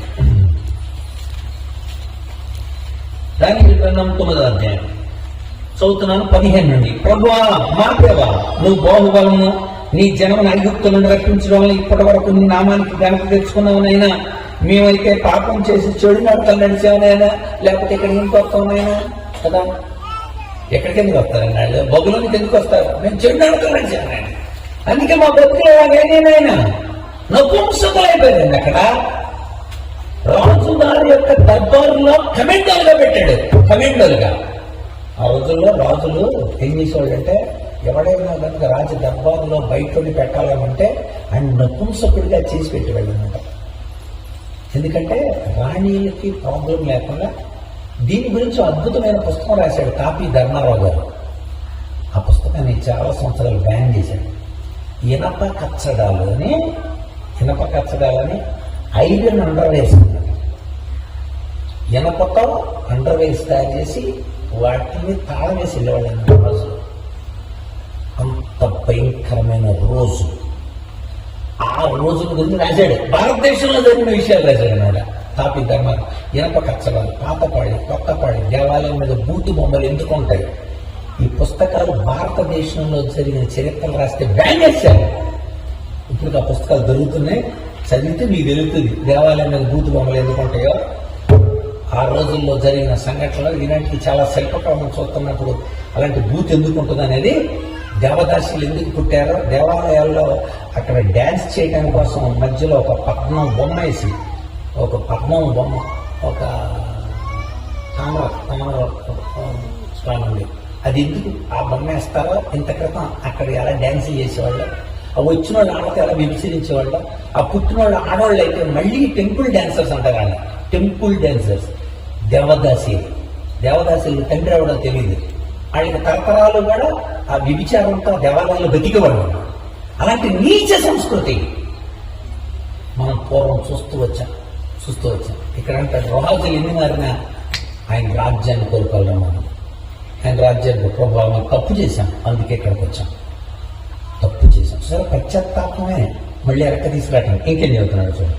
చెడు నడతలు నడిచామునైనా మా పాపాలను బట్టి, మా పితరుల దోషాన్ని బట్టి యెరూషలేము నీ జనుల చుట్టూ ఉన్న సకల ప్రజల నిందాస్పదం అయిపోయింది నాయన. మా యెరూషలేము చుట్టూ గోడలన్నీ కూల్చబడి లోపలికి శత్రువులు వచ్చేసి దేవాలయాన్ని పడగొట్టేసేసి చాలా నిందాస్పదం అయిపోయింది నాయన యెరూషలేము.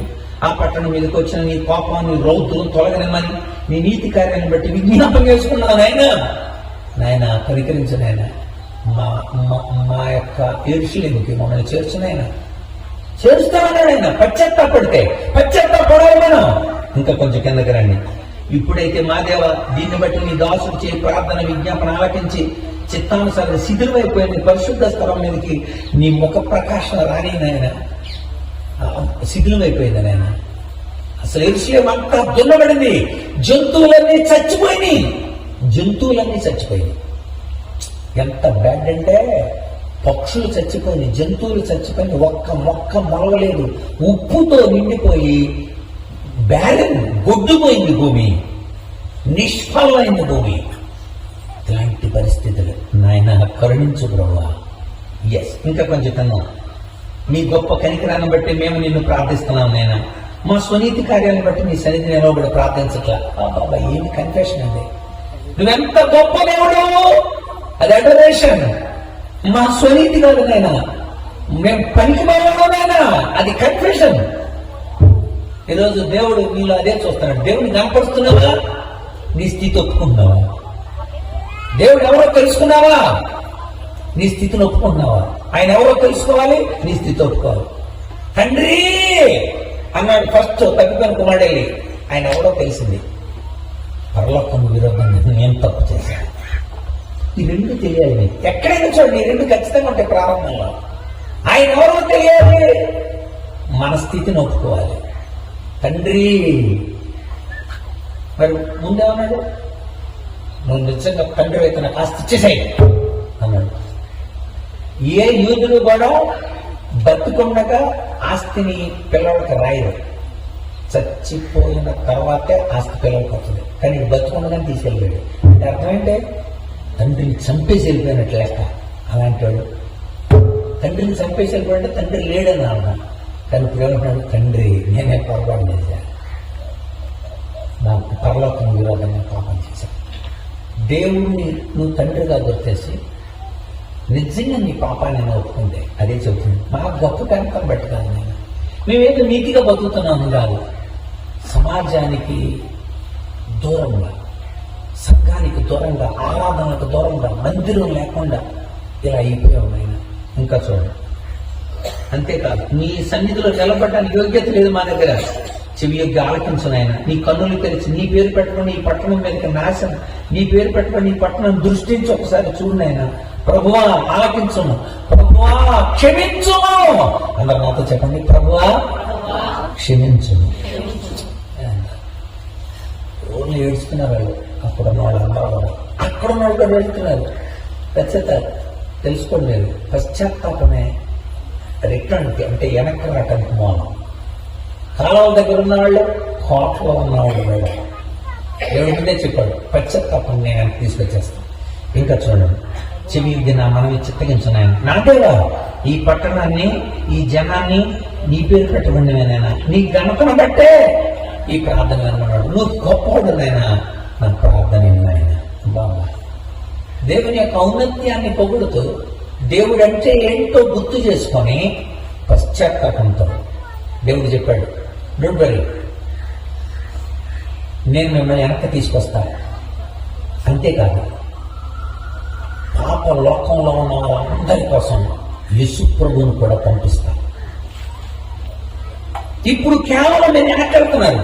యేసు ప్రభు అయితే ప్రపంచంలో ఉన్న అందరి పాపాలు తీయడానికి వస్తున్నాడు ఆయన. ఇప్పుడు మనం చదువుదాం కింద 24 వచనం, ఇదే అధ్యాయం 24. ఆయన రాబోతున్నాడు, తిరుగుబాటును మార్పడానికి వస్తాడు ఆయన, పాపాన్ని నివారణ చేయడానికి వస్తాడు ఆయన, దోషం యొక్క ప్రయత్నం చేయడానికి వస్తున్నాడు ఆయన, నీతిని బయలుపరచడానికి వస్తున్నాడు ఆయన, దర్శనాన్ని ప్రవచనాలని అట్లన్నింటినీ కూడా నెరవేర్చడానికి వస్తున్నాడు ఆయన, పరిశుద్ధ పట్టణాన్ని పరిశుద్ధపరచడానికి వస్తున్నాడు ఆయన, ఆ మందిరాన్ని బాగు చేయడానికి వస్తున్నాడు ఆయన. ఎవరైనా మెస్సియా, అధిపతి. కింద దగ్గర ఆయన అధిపతి. 25వ వచనం, యెరూషలేము మరలా కట్టించవచ్చునని ఆజ్ఞ బయలుదేరి సమయం మొదలుకొని అభిషక్తుడు అధిపతి వచ్చే వరకు, అంటే ఒక అధిపతి రాబోతున్నాడు. అధిపతి అభిషక్తుడు. అభిషక్తుడు అంటే ఏంటో తెలుసండి? తెలుగులో అభిషక్తుడు, గ్రీకులో క్రీస్తు. అందరూ చెప్పండి అమ్మా, క్రీస్తు వస్తున్నాడు. యేసు ప్రభు వస్తున్నాడని దానియేలు రాశాడు, రాజుగా వస్తున్నాడని దానియేలు రాశాడు, పరిపాలకుడిగా వస్తున్నాడని దానియేలు రాశాడు, అధిపతిగా వస్తున్నాడని దానియేలు రాశాడు. హెబ్రీ బైబిల్లో ఇక్కడ షపాట్ అని ఉంది. షపాట్ దాని అర్థం ఏంటి తెలుసా? Conqueror, ruler, marshal, king, leader అని అర్థం. యేసు ప్రభు ఈ లోకానికి రాబోతున్నాడు. ఇప్పుడు దానియేలు చెబుతున్నాడు, ఇదిగో క్రీస్తు వస్తున్నాడు రా, ఆయన దృష్టిలో పెట్టుకొని ఈ రాజ్యాన్ని బతున్నాడు. యేసయ్యా మీ రాజ్యం అంతా మేము కూడా ఇప్పుడు కూడా ఆయన మన రాబోతున్నాడు. మనం కూడా యేసయ్యా నువ్వు వస్తావు, మమ్మల్ని తీసుకెళ్తాం ఆ నిరీక్షణతో బతున్నాం. ఇప్పుడున్న ప్రతి స్థితిని కూడా దేవుడు విడుదల చేస్తాడు. అది చెప్తుంది అక్కడ. ఇంకో సంగతి తెలుసా? తూర్పు దేశపు జ్ఞానులు యేసయ్యని చూడటానికి వచ్చారుగా. ఏ దేశపు జ్ఞానులు అన్నా చెప్పండి, గట్టి చెప్పండి. తూర్పు దేశాలండి, ఎక్కువసార్లు అంటున్నాను తూర్పు దేశ జ్ఞానులు వచ్చారని అంటున్నాను. తూర్పు దేశాలండి అందులో ఈ బొగులోను కూడా ఉంది. బబులోను, హసోరు, కేటారు, ఈ ప్రాంతాలన్నింటినీ తూర్పు దేశాలంటారు. అక్కడ జ్ఞానులు ఈ దానియేలు రాసిన చదివారు. దానియేలు రాశాడు, 70 ప్రవచనం రాశాడు, రాజు వస్తాడని రాశాడు, మెస్సియా వస్తాడని రాశాడు, పాపాలు తీసేస్తాడంట, తిరుగుబాటును మాన్పిస్తాడంట, దోషాన్ని ప్రాయశ్చిత్తం చేస్తాడంట, నీతిని బయలుపరుస్తాడంట, ప్రవచనాలన్నింటినీ నెరవేరుస్తాడంట, పరిశుద్ధ స్థలం అపవిత్రమైపోయిందిగా దాని పరిశుద్ధ స్థలాన్ని పవిత్రపరుస్తాడంట, మందిరం కట్టిస్తాడంట. ఆయన వస్తాడు, యేసుక్రీస్తు వస్తాడు అని చెబితే అది చదివి ఆ రాజును చూద్దామని బయలుదేరారనమాట. బబులోనులో దానియేలు రాసిన ప్రవచనాన్ని చదివాడు. ఎంత గొప్ప మూలం తెలుసా? యేసు ప్రభువుకి లింక్ ఇక్కడ కనబడుతుంది. ఇక్కడ ఇంటి డాక్యుమెంట్ అన్నమాట. యేసు ప్రభు వస్తున్నాడని చెప్పారు, మమ్మల్ని క్షమించు ప్రభు. ఇక్కడున్న వాళ్ళు కూడా క్షమించమన్నారు, అక్కడ ఉన్న వాళ్ళు కూడా క్షమించమన్నారు. ఓకేనా? ఇంకొకరు మిగిలిపోయారు, ఎవరు? అక్కడ ఉన్న వాళ్ళు కూడా పశ్చాత్తాపడాలిగా, వాళ్ళు కూడా పశ్చాత్తాపడాలి. ఇంకా కొంతమంది మిగిలి ఉన్నారు. ఇక్కడున్న వాళ్ళ కోసం దానియేలుని లేపాడు, ఇక్కడున్న వాళ్ళ కోసం హెజ్కేలుని లేపాడు, అక్కడున్న వాళ్ళ కోసం ఇర్మియాని అక్కడే ఉంచాడు. చిత్రమైన విషయం ఏంటంటే 3 సార్లు దాడి చేసినప్పటికీ కూడా ఇర్మియాని తీసుకెళ్ళాలి. దేవుడు అక్కడ ఉంచేశాడు ఇర్మియాని. ఎందుకు ఇర్మియాని అక్కడ ఉంచాడంటే ఇర్మియా అక్కడున్న వాళ్ళని ఆదరించడం కోసం. ఇర్మియా ఎందుకంటే ఫస్ట్ నుంచి చెప్తున్నాడు. ఇర్మియా ఒకసారి ఇలా చూశాడు, ఇలా చూస్తే అంతా శ్మశానం. ఇక అనుకున్నాడు, యెరూషలేముకు బాగుపడాలి, అయిపోయింది ఇక జీవితం. ప్రవక్తకే పాపం నిరాశ చేసింది. అప్పుడు ఏడుస్తూ విలాప వాక్యాలు రాశాడు. ఏడుస్తూ, అయ్యో ఎరుసలేమా, ప్రార్థనలు ఏమైపోయింది ఎరుసలేమా, యాజకులు ఏమైపోయారు ఎరుసలేమా, నియామక కూడితే ఏమైపోయింది ఎరుసలేమా, ప్రతి దినాలు ఏమైపోయింది ఎరుసలేమా, పండుగలు ఏమైపోయింది ఎరుసలేమా, నీ పాపాన్ని బట్టి ఇలాంటి బాధ అనిపిస్తున్న ఎరుసలేమా. కన్నీళ్లతో ఇప్పుడు రండి విలాపవాక్యం 3వ అధ్యాయం 18వ వచనం. నాకు బలం ఉడిగిన అనుకుంటుని యెహోవా యందు నాకు ఆశలు లేవు. నాకు ఇక ఆశలు లేవయ్యా, దేవుడు దెబ్బకొట్టేశాడు. చాలాసార్లు మనం అనుకుంటాను, దేవుడు గట్టిగా దెబ్బకొట్టాడు, ఇక లేగలేదు రాజుగా, ఇక లేగలేదా, ఇంకేం జరుగుతుంది ఆ పరిచర్య, నెట్టాడు కూలిపోతే. శిఖరమణి గారు చచ్చిపోయిన వెంటనే 2 అన్న పదమది, ఇంకేంట్రా శిఖరమణి గారు చచ్చిపోయారా, మిమ్మల్ని అనలేదా, నెట్టాడే కూలిపోయింది, ఇంకా జరుగుతుంది ఆశాలు, ఇంకా జరుగుతాయి మందిరాలు, ఇంకా కట్టారా మందిరం, ఇంకెలా జరుగుతారా సంఘాలు అంటారా అని తిని అనుకున్నాడు. నాకు ఆశలు లేవు అనుకున్నాడు. వెంటనే దేవుడు గుర్తొచ్చాడు. దేవుడు ఎలాంటి గుర్తొచ్చాడు మళ్ళీ చెప్తాను, ప్రతి చోట ఇదే. దేవుడు కనపడి మనం సమకూరుస్తాడు, తప్పు ఒప్పుకోండి. అక్కడ దేవుడు రాదు, ఆయన సమకూరుస్తాడు, తప్పు ఒప్పుకోండి, ప్రభువా క్షమించు. ఇక్కడ కూడా ఇర్మియా దేవుడు ఎలాంటి వాడు చెప్తున్నాడు, ప్రతి చోట అదే జరుగుతుంది. ప్రతి చోట ఒకటే సందేశం, 3 ఏరియాల్లో 3 ప్రవక్తల ద్వారా. ఇప్పుడు ఇర్మియా ఏం చెప్తున్నాడు చూద్దాం. ఇర్మియా 21వ వచనం. నేను దీన్ని జ్ఞాపకం చేసుకోగా నాకు ఆశ పుట్టింది. ఇందాక ఆశ లేదన్నాడు, ఇప్పుడు ఆశ పుట్టిందంట. మీకు ఆశ ఉంటుంది కానీ చేయదు కదా. మనం ఊళ్ళో వెళ్తే 3 సంవత్సరాల క్రితం అదే పాట పాడారు, మొన్న అదే పాట పాడుతున్నారు. ఆశ అయితే ఉంది నాలో అందుకోలేకున్నాను. 2 సంవత్సరాలు పాడతారు కదా, ప్రతి సంవత్సరం పాడతా, అందుకోలేకపోతున్నా. ఈ మోటివేషన్ సాంగ్స్ అవి నీలా ఉండాలని, నీలా బతకాలని ఆశగా ఉందయ్యా. ఇప్పుడు ఉందయ్యా మోటివేషనల్ సాంగ్స్. నువ్వు తప్పిపోయారు ప్రభు అనేది తప్పిపోయిన పాడే పాటదే. దేవుల్లో ఎదుర్కొంటా, ఇంట్లో కూర్చొని బోధించుకుంటా ముద్దెట్టు ప్రభు అని అక్కడ బాగా పాడతాడితే దేవుడు గారు నవ్వుతాడు. సందర్భం తెలియదు, ఈ విషయం కూడా తెలియదు. ఇక్కడ నాకు ఆశపడుతుంది కూడా. ఎందుకు ఆశపడుతుందో తెలుసా? దేవుడు ఏంటో నాకు తెలుసు. దేవుడు ఎలాంటాడు ఇప్పుడు చెప్తున్నాడు. నెంబర్ 1 22వ వచనం. యెహోవా కృప కలిగిన వాడు, గ్రేషియస్. అందుకనే ఆ కింద వాత్సల్యత, ఈ రెండింటికి తేడా తెలుసుకున్నాం ఇప్పుడే. కృప ఏంటి, వాత్సల్యం ఏంటి? What is the difference between mercy and grace? Mercy వాత్సల్యత క్షమిస్తుంది, కృప వర్తులు చేస్తుంది. అది తేడా. క్షమించాలి, వర్తులు చేయాలి. నేను క్షమించాను రా నా ఇంట్లోకి, అది వాత్సల్యత. అదే నీకు బట్టలు లేవురా, బట్టలు వేస్తాను. నీకు స్నానం లేదురా, స్నానం చేస్తా. చెప్పులు లేవురా, చెప్పిస్తా. అది కృప. వాత్సల్యత చేర్చుకుంది. కృప పోయిన దాన్ని అన్నింటినీ తిరిగి రికవరీ చేసింది.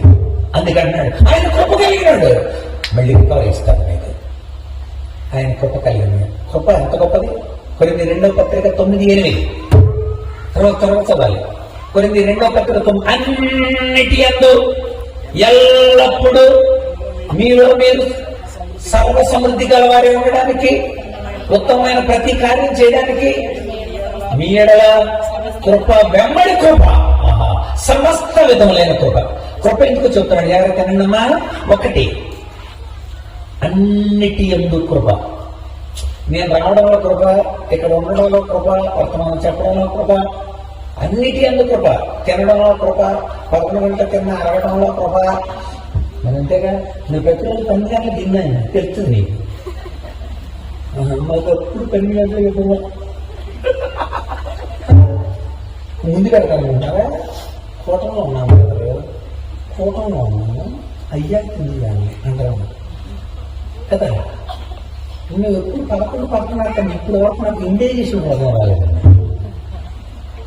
అది అజీర్తిలో కృప, అది అర్థమైందా? దేవుడు ఎంతగా కాపాడతాడు? కృప కలిగింది దేవుడు. అన్నిటి అందు కృప. 2 ఎల్లప్పుడూ కృప. ఆ 40 రోజులు ఎంత బాగున్నామో పిల్లలు, ఎంత మిగిలిన 325 రోజులు ఏడ్చుకుంటే బతుకు. 40 రోజులు క్రిస్మస్ 15 రోజులు కోటాలు 3 రోజులు బాగుంటాం కాదు, ఎల్లప్పుడూ కృప. అన్నిటి యందు కృప, ఎల్లప్పుడూ కృప. మీలో మీరు సర్వసమృద్ధి గలవారే ఉండడానికి కృప. సెల్ఫ్ ఎస్టీమ్ అంటారంటే దేవుడు ఎంతో ఆశీర్వదించాడు కదా అని చెప్పాలి మీరు. అది కృప. కృప యొక్క రిజల్ట్ అది. మీలో మీరు సర్వసమృద్ధి గలవారే ఉండడానికి కృప. 4వది ఇతరులకు మీరు మేలు చేసే సత్క్రియలు చేయడానికి కృప. అందుకే కృప వెంబడి, అందరూ చెప్పండి, కృప వెంబడి కృప లేదని కొత్తగా యోహాను సువార్త రండి. యోహాను సువార్త 30వ అధ్యాయం చెప్పాడు కదా అక్కడ. ఇక్కడ సమస్త విధములైన కృప ఉన్నాడు. అక్కడ 10వ వచనం చూడండి, 16వ వచనం. ఆయన పరిపూర్ణతల నుండి మనమందరం కృప వెంబడి కృప. కారణం ఆయన కృపామయుడు. అందరూ చెప్పండి, అందరూ చెప్పండి. రైట్, ఇది మొట్టమొదటి ఆయన కృప కలిగినాడు. 2వది 23వ వచనం. మళ్ళీ విలాప వాక్యాలు. ఇర్మియా ఇలా తలుచుకుంటున్నాడు అనమాట. ప్రభు ఆయన కృప కలిగినాడు, నేను ఖచ్చితంగా కృప కలిగిన వాడివి, వాత్సల్యత కలిగిన వాడు. మమ్మల్ని చేర్చుకుంటావు, నేను అభివృద్ధి చేస్తావు. మమ్మల్ని తిరిగి తీసుకొస్తావు, మళ్ళీ ఇవ్వాల్సిన అందిస్తావు. అది గుర్తు చేసుకున్నాడంట. అప్పుడు ఆశ పెట్టిందంట. 2వది నమ్మదగిన వాడు. ఎలాంటి దేవుడు? అమ్మ చెప్పాలి, దేవుడు నమ్మదగిన వాడు. నువ్వే నమ్మదగిందని. మనము నమ్మదగని వారమైనను ఆయన నమ్మదగిన వాడుగా ఉండను. ఒక మంచి పాట ఉండేదండి మీకు తెలుసా? మీకు ప్రభువా నీవే నమ్మకమైన సామర్థ్యుడవు, ఎంతో గొప్ప అద్భుతమైన ప్రశాంతుడా దయాళుడా. ప్రభువా నీవే నమ్మకమైనడు. ఆయన నమ్మదగినాడు కనుక మన జీవితాలు మారుస్తాడు. ఇంకా భయపడకూడదు. మనం వెనక్కి వచ్చేస్తాం, మనం బాగుపడతాం, మన వచ్చేస్తారు. ఆయన కృప కలిగినాడు, అక్కడే ఉంచాడు. చచ్చిపోవడం ఆయనకి ఇష్టం లేదు. నమ్మదగిన దేవుడు ఏం చేస్తాడు? తెస్సలోనికై 2వ పత్రిక 3వ అధ్యాయం 3వ వచనం. నమ్మదగినాడు ఏం చేస్తాడు? యోహాను 1వ పత్రిక 1వ అధ్యాయం 9వ వచనం చదవాలి. 2 తెస్సలోనికై 2వ పత్రిక 3:3. ప్రభువు నమ్మదగిన వాడు, ఆయన దుష్టత్వం నుండి మిమ్మల్ని కాపాడతాడు. దుష్టత్వం ఉన్నారు మీరు ఇప్పుడు, బానిసత్వంలో ఉన్నారు మీరు ఇప్పుడు, పాప యొక్క ఫలితంలో ఉన్నారు మీరు ఇప్పుడు. ఆయన ఖచ్చితంగా స్థిరపరుస్తాడు, కాపాడుతాడు. ఆయన నమ్మదగినవాడు. యోహాను 1వ పత్రిక 1:9. మనము పాపము లేని వారమని చెప్పుకునే మళ్ళీ మనమే మోసపుచ్చుకుందాము, మరియు మనలో సత్యం ఉండదు. 8వ వచనం 9వ వచనం. మన పాపములను మనం ఒప్పుకునే ఆయన నమ్మదగిన వాడు, నీతిమంతుడు కనుక ఆయన మన పాపాలు క్షమించి సమస్త దుర్నీతులను మన పవిత్రులు చేస్తారు. దేవుడు స్తుతి చెల్లించండి అందరూ ఒకసారి. ఆయన కృప కలిగిన వాడు. 2వది ఆయన నమ్మదగిన వాడు. ఈ గుర్తొచ్చినప్పుడు ఆశ పుట్టిందండి. మీరు కూడా కురిగిపోయారా? ఈ గుర్తు చేసుకుని దేవుణ్ణి గుర్తు చేసుకుని చాలు ఆశపడద్దే. మనం ఆయన బతికెత్తాడు. నాకు కూడా యాక్సిడెంట్ లేనప్పుడు తలకాయ పగిలిపోయింది. ఈ చేతులు ఇలాంటి శరీరంలో చాలా బాగా చేర్చబడ్డాయి. చచ్చిపోతానేమో అనిపించింది. మళ్ళీ ఆశ. దేవుడు నమ్మదగినడు. నిజంగా ఓకే ప్రభువా నీ ఇష్టం అనుకున్నాను. కానీ నా ఎముకల్లో ఏది ఎరగల. చాలా చిత్రమైన విషయం. ఇక్కడ 29 కుట్లు పడింది నా చేతికి ఇక్కడ. సో చాలా ఒక మరణకరమైన పరిస్థితి. నా ఫస్ట్ యాక్సిడెంట్లో ఒళ్ళంతా చచ్చుబడిపోయింది. తలకాయ ఒక్కటే కదులుతుంది. బాడీ ఏం చలనం లేదు, తలకి దెబ్బతలింది. సో అప్పుడు అనుకున్నాను నేను జూనియర్ ఎక్స్ అని గుర్తొచ్చింది. కానీ కరెక్ట్గా ఒక 32 నిమిషాలు చాలా వివత్సవం అంతా ఏడు చెప్తున్నారు. ఇక అంటే తల ఒక్కటే కదులుతుంది. ఎలా ఉంటుంది? మంచినీళ్ళు పట్టుకోవడం లేదు, నోట్లో పోసారు మంచినీళ్ళు. అలాంటి పరిస్థితుల్లో దేవుడు కరుణించాడు. కృప. కరెక్ట్ 32 నిమిషాలు చలనం స్టార్ట్ అయింది. ఫస్ట్ ఇటే కాలు కదిలింది, తర్వాత చేయి కదిలింది, తర్వాత ఈ చేయి, ఆ తర్వాత కాలు. బాడీలో అన్ని అవయవాలు యాక్టివేట్ అయింది. మళ్ళీ అప్పుడు మీకు కమాండ్ వచ్చింది, బ్రెయిన్కి మళ్ళీ కమాండ్ ఇచ్చేవాడు. బ్రెయిన్ మళ్ళీ మొత్తం బాడీకి ఇటు ఇటు యాక్టివేట్ అయితే ఇటు అవుతుంది, ఇటు అవుతుంది, ఇటు అవుతుంది. సో అప్పుడు అర్థమైంది, ఓహో దేవుడు మళ్ళీ కమాండ్ ఇచ్చాడు బ్రెయిన్కి, లేకపోతే చచ్చిపోతాడు అంతే. దేవుడు ఎంత గొప్ప గొప్ప. నువ్వు నమ్మదగినవాడు, నాకు మాటిచ్చావు. నువ్వు ఎవరు మాటిచ్చావు? నేను నిన్ను నడిపిస్తా, నేను నిన్ను విడిపిస్తా, నేను నిన్ను వర్ధలు చేస్తా, నా కోసం వాడుకుంటా అన్నాను కదా. ఎస్. కనుక ఆ రోజే తీసుకొని ఈరోజు పోవటం వల్ల నేను అన్నాను కదా. కనుక దేవుడు అబ్బాయి మళ్ళీ ఎలా అక్కడికి వరుసని వెళ్ళి 3 పూటలు ఉండాలి అనేది ఒక ప్లాన్ ఉంది. ఒక ప్లాన్ నెరవేర్చే నమ్మదగిన వాడు.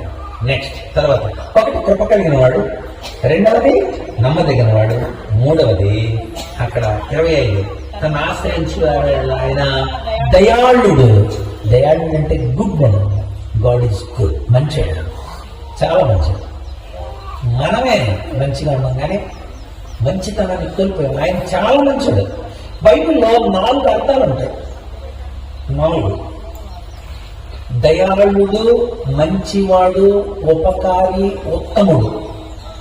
ఈ 4 రెఫరెన్సెస్ అవ్వండి.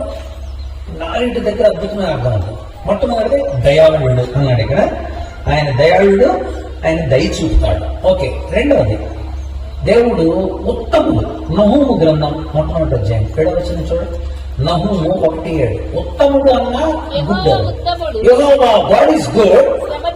శ్రమ దినములో నీకు శ్రమ జరిగిందా? ఆయన మంచాడు. నీ శ్రమలో విడుదల చేస్తాడు. దానియేలు భయపడకు, యేస్కేలు భయపడకు, ఇలా చెప్పండి. మీరు ఇర్మియా దిగులు పడతా, నేను మళ్ళీ బాగు చేస్తా యెరూషలేముని. నా చేతుల్లో ఉన్నాక మీకు బుద్ధి వస్తే చాలంతే. మీకు బుద్ధి వస్తే నేనే బాగు చేస్తాను. మీ ప్రవర్తన గురించి ఆలోచించుకోండి. ఇశ్రాయేలు చరిత్ర, ఈ యోధావారి చరిత్ర చాలా ఆదర్శం మనకి. ఆయన చాలా మంచివాడు.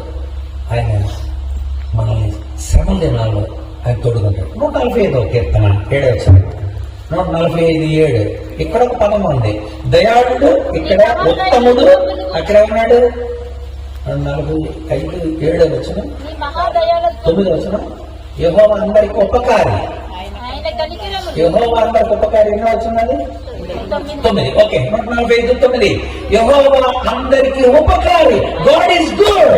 అది ఆయన చాలా మంచాడు. ఆయన నీకు ఉపకారం చేస్తాడు. చాలా మంది ఉపకారం చేస్తున్నట్టు ద్రోహం చేస్తాడు. కానీ దేవుడు అలా కావాలని నిన్ను దెబ్బ కొట్టాడు. ఆయన ఎప్పుడు నువ్వు బాగుపడాలని నువ్వు దెబ్బ కొట్టాడు. నువ్వు తెలుసుకొని మళ్ళీ దేవుడిని అనుసరించాలని దేవుడు చేసే పని. దేవుడు ఎప్పుడు ఎవరికి హాని చేయడు. మళ్ళీ చెప్తాడు, అలా హాని చేసేవాడైతే అసలు మనం మిగలం. దేవుడు ప్రేమ కలిగినాడు, అందుకే గుర్తు చేశాడు. ఒకటి ఆయన కృప కలిగిన వాడు, రెండవది ఆయన నమ్మదగినవాడు, మూడవది ఆయన మంచివాడు. God is good. దయాళుడు, ఉత్తముడు, ఉపకారి. ఇర్మియా చెప్పాడు ఎంత మంచివాడు అంటే ఆయన కేవలం మంచివాడు. ఎంత మంచివాడు అంటే ఎక్కడైతే ఎండిపోయినాయో అట్లయినా పచ్చగా చేస్తాడు. ఎక్కడైతే మనుషులు లేరో అక్కడ మనుషులు తయారు చేస్తాడు. చూడండి అక్కడ 33వ కీర్తన, అదే 33వ అధ్యాయం. ఇర్మియా గ్రంథం 33వ అధ్యాయం 11వ వచనం. 33:11 పైన చదవాలి. ఎందుకు మంచివాడో చెప్పాలి. యెహోవా ఇలా సెలవిస్తున్నాడు. ఎందుకని? ఇది పాడైపోయింది, ఇందులో నరులు లేరు, నివాసులు లేరు, జంతువులు లేవు అని మీరు చెప్తున్నారే. ఇప్పుడంతా ఆడు దున్నేసాడ్రా, ఉప్పేసాడ్రా, మనుషులు లేరురా, తీసుకుపోయాడ్రా, ఎక్కడికక్కడికనో చెట్లన్నీ చచ్చిపోయినారా, జంతువులు చచ్చిపోయినారా, పక్షులు లేరురా అని మీరు చెప్తున్నారే. ఈ వీధులలోనే, ఈ యోధాపట్నంలోనే, ఈ యెరూషలేము వీధుల్లోనే సంతోష స్వరం వినిపిస్తా, ఆనంద స్వరం వినిపిస్తా, పెండ్లి కుమార్తె స్వరం వినిపిస్తా, పెండ్లి కుమార్తె స్వరం వినిపిస్తా. యెహోవా మంచివాడురా, ఆయన కృప నిరంతరం ఉండను, సైన్యములకు యెహోవా స్తుతింపబడు అనే స్వరాన్ని నేను వినిపిస్తా. మందిరంలోనికి స్తుతి యాగాలు తీసుకొచ్చేవారి స్వరాన్ని వినిపిస్తా. చప్పడబడిన అందరూ ఒకసారి. That is the promise. That is the promise. ఇర్మియా చెప్తున్నాడు. బాధపడకండి, దేవుడు చాలా మంచివాడు. ఆయన మళ్ళీ ఎక్కడ ఓడిపోయి అక్కడ గెలిపించేలా చేస్తాడు. ఎక్కడ నేను అవమానపరిచారో అక్కడే ఘనత ఉండేలా చేస్తాడు. ఎక్కడ మరి శాపాస్పదంగా ఉన్నారో అక్కడ ఆశీర్వాదాస్పదంగా దేవుడు మారుస్తాడు. మీరు పశ్చాత్తాపడండి, మీ ప్రవర్తనను దిద్దుకోండి. ఇర్మియాతో అదే బాధ, ఎజ్కేల్తో అదే బాధ, దానియేలుతో అదే బాధ. దానియేలు లార్డ్స్ కింగ్డమ్, దేవుని రాజ్యాన్ని చూపించి చెప్పాడు. ఎజ్కేల్ దేవుని మహిమను చూపించి చెప్పాడు. ఇర్మియా దేవుని తీర్పును చూపించి చెప్పాడు. Lord's kingdom, Lord's glory, Lord's judgement. ఈ మూడు తెలుసుకుంటే చాలు. పశ్చాత్తాపం రావాలంటే ఈ మూడు ఏరియాని అర్థం చేసుకోవాలి. ఇర్మియా చెప్తున్నాడు, ఆయన చాలా మంచోడు, మనల్ని కనికరిస్తాడు. మళ్ళీ వెలపు వాక్యాలు. ఇంకా ఏమంటున్నాడు, ఇంకా కొంచెం కిందకి రండి. 26 వచ్చాడు.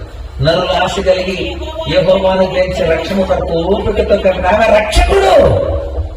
ఆయన రక్షకుడు, గొప్ప కలిగిన వాడు, నమ్మదగిన వాడు, మంచివాడు, మరియు దయాళుడు. మంచివాడు కదా, మంచివాడని దయాళుడన్నా ఓతనుడన్నా ఓపకారం అంటే కదా. కనుక ఆయన మంచివాడు. లాస్ట్ వన్, ఆయన రక్షకుడు. రక్షకుడు ఆయన నిజంగా రక్షించడం. మనం బాధపడితే ఆయన ఇష్టపడతాడు. రక్షించడానికి మెస్సియా ఈ లోకం తొలగిస్తున్నాడు దేవుడు. ఆయన వచ్చి కీడును తొలగిస్తాడు, పాపాన్ని తీసేస్తాడు. రక్షకుడు ఆయన. ఆయన పేరు యేసు. యేసు అంటేనే రక్షించేవాడని అర్థం కదా. తొట్టిల్లకుండా మనల్ని రక్షిస్తాడు ఆయన. రక్షించడానికి నిరంతరం బతుకుతున్నాడంట. చదవనమాట హెబ్రీ పత్రిక 7:25. హెబ్రీ పత్రిక 7:25. సదాకాలం వారిని గురించి విజ్ఞాపన చేస్తున్నాడు. తర్వాత ఈయన తన ద్వారా వచ్చి వారి పక్షమున విజ్ఞాపన చేయడానికి నిరంతరం జీవిస్తున్నాడు. కనుక సంపూర్ణంగా రక్షించడానికి శక్తివంతుడు. అంత నాతో చెప్పండి, సంపూర్ణముగా చెప్పండి. బోన్ ఎంతలే అంత నీరసమైతే అలాగే బలం ఉన్న బలాన్ని వినియోగించాలి. ఎక్కడ నిద్రపోవడానికి వినియోగిస్తున్నా ఉన్న బలాన్ని చిన్న కనుక బలాన్ని వినియోగించాలి. చక్కగా నేను తిండి తినాలంటే ఆ తిండికి తగినట్టు మాట్లాడాలి. నేను మాట్లాడుతూ తిండి తినాలంటే పని చేయవాలన్నమాట. భోజనం చేపాడు డైరెక్ట్గా తెలియకపోతే భోజనం కూడా పోతాం. వెళ్ళి చెప్పింది నాకు పెట్టారు కనుక పని చేయాలంట. ఉన్న బలాన్ని అంతకుని కూడా వినియోగించాలి. ఇక్కడ అంటాడు, ఎంత అద్భుతమైన విషయం. ఆయన సదాకాలం సంపూర్ణంగా చేయడానికి శక్తిమంతుడైన దేవుడు ఆయన. యోగ పత్రిక 24 తొట్టిల్లకుండా మనల్ని కాపాడుటకును తమ మహిమ ఎదుట ఆనందంతో నిర్దోషులుగా నిలబెట్టుటకును శక్తి కలిగిన రక్షకుడైన అద్వితీయ దేవుడు. శక్తి కలిగిన రక్షకుడైన దేవుడు. గుర్తుపెట్టుకోండి, ఆయన రక్షించడానికి ఆయన సమర్థుడు.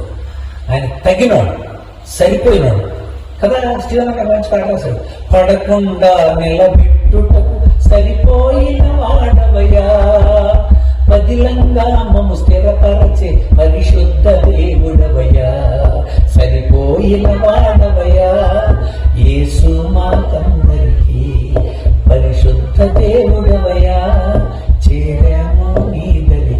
సరిపోయినాడు. జునామిస్ ఆల్మైటీ మిరకల్ గ్రేట్ థింగ్. సరిపోయినవాడు, తగినవాడు, సమర్థుడు. భయపడకండి, నాకు ఆశ పుట్టింది అన్నాడు ఎవరో.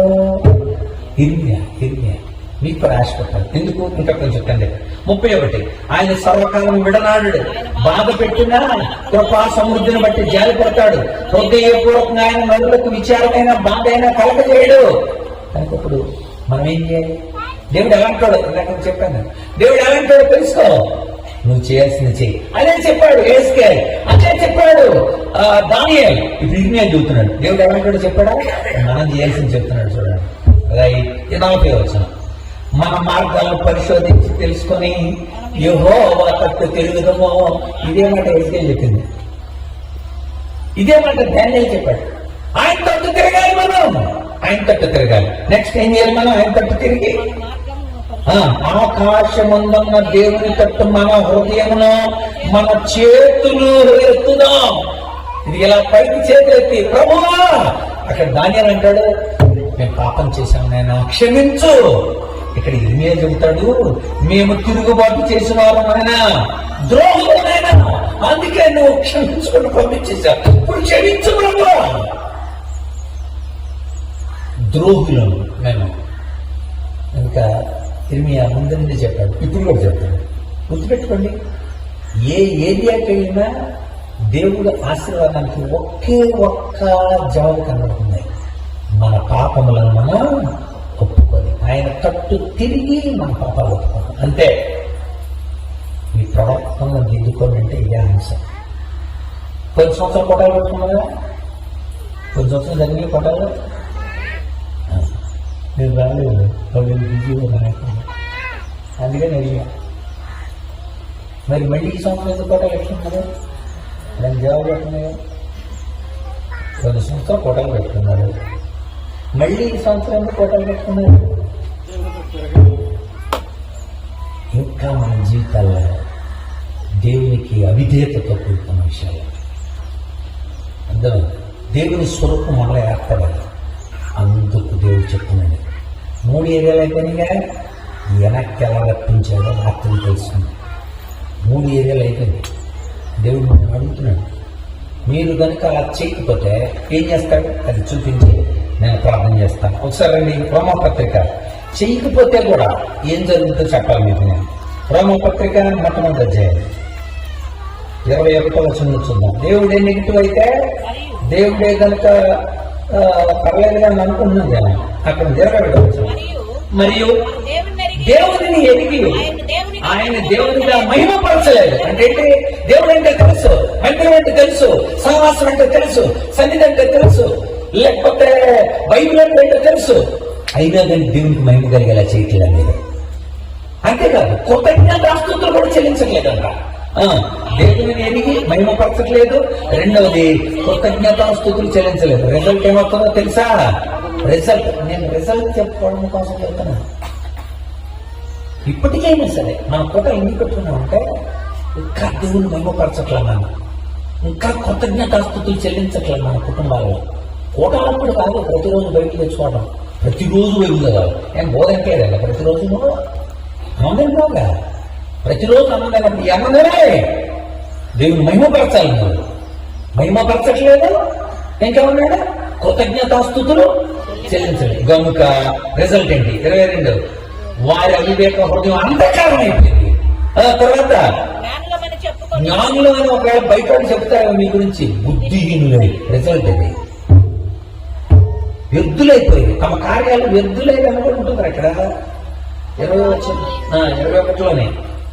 చెల్లింపలేదు గాని తమ వాదములు ఎక్కడికైనా ఫెయిల్స్ అయింది. మీకంతా తమ వాదాల్లో వ్యర్థులైపోతారు, హృదయం అంధకారం అయిపోతే బుద్ధిహీనులు అవుతారు. రిజల్ట్ ఇది. ఏం చేస్తున్నావు, ఏం రిజల్ట్ వస్తుందో చెప్తున్నాడు. రెండవది 23వ వచనం. వారు అక్షయుడు దేవుని మహిమను చేయమగు మనుషుల యొక్కయు, పక్షుల యొక్కయు, చతుష్పాద జంతువుల యొక్కయు, పురుగుల యొక్కయు దేవుడి స్వరూపాన్ని అలా మార్చేశారంట. యేసు ప్రభువు కూడా ఈ మధ్యన చక్కగా ఒక తాడు ఇలా కట్టి, ఒక తాడు దాని యేసు ప్రభు బిళ్ళ ఆడుతుంది. నేను చూడలేదు ఎవరిని. యేసు ప్రభు బిళ్ళ, యేసు ప్రభు చెక్క శీల ఎర్రతాడికి పట్టుకున్నారు. మీరు కాలిపోయి పట్టుకోండి. దేవుణ్ణంట ప్రతిమా స్వరూపాలుగా పెట్టేశారంట.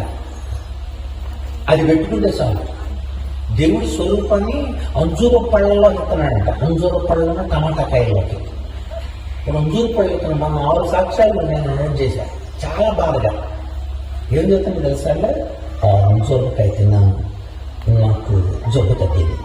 అంజూరకాయ తిన్నాను, నాకు గర్భం వచ్చింది. అంజూరకాయ తిన్నాను, నాకు ప్రమోషన్ వచ్చింది. అంజూరకాయ. ఇప్పుడు యేసు ప్రభు పేరు ఎక్కడ? యేసు ప్రభు స్థానంలో ఏమొచ్చినాయి? ఇప్పుడు అంజూరకాయ. అలా చేస్తున్నారు. మీరు కూడా అలాగే తింటున్నారా? వేసుకొని వెళ్ళిపోతున్నారు, బస్సులు వేసుకొని చాలా మంది.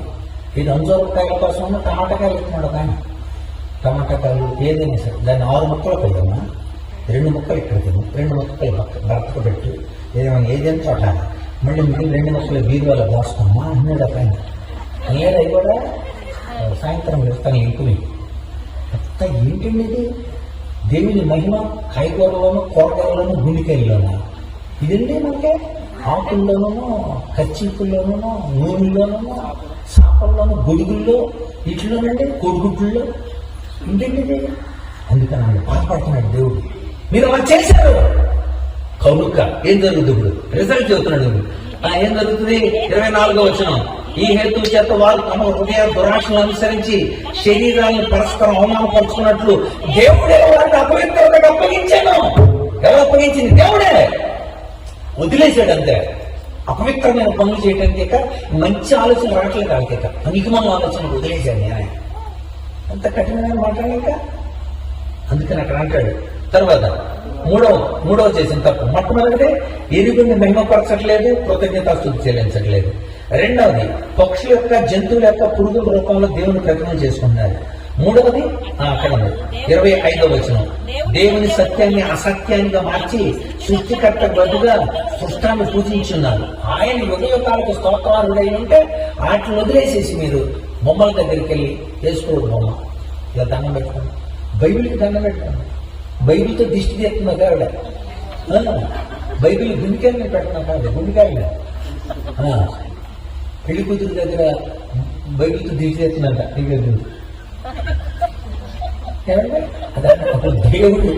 దేవుడు ఆశీర్వాదం పోయింది. ఇప్పుడు దిష్టి తీశాను కండి బైబిల్, కానీ దిష్టి తీసిన నిజేస్తారు.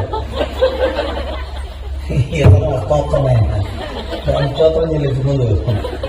అందుకే ఎలా చేస్తున్నారు కనుక దేవుడు ఏం చేశాడు? 26 తుచ్చమైన అభిలాషలకు ఆయన అప్పగించాడు.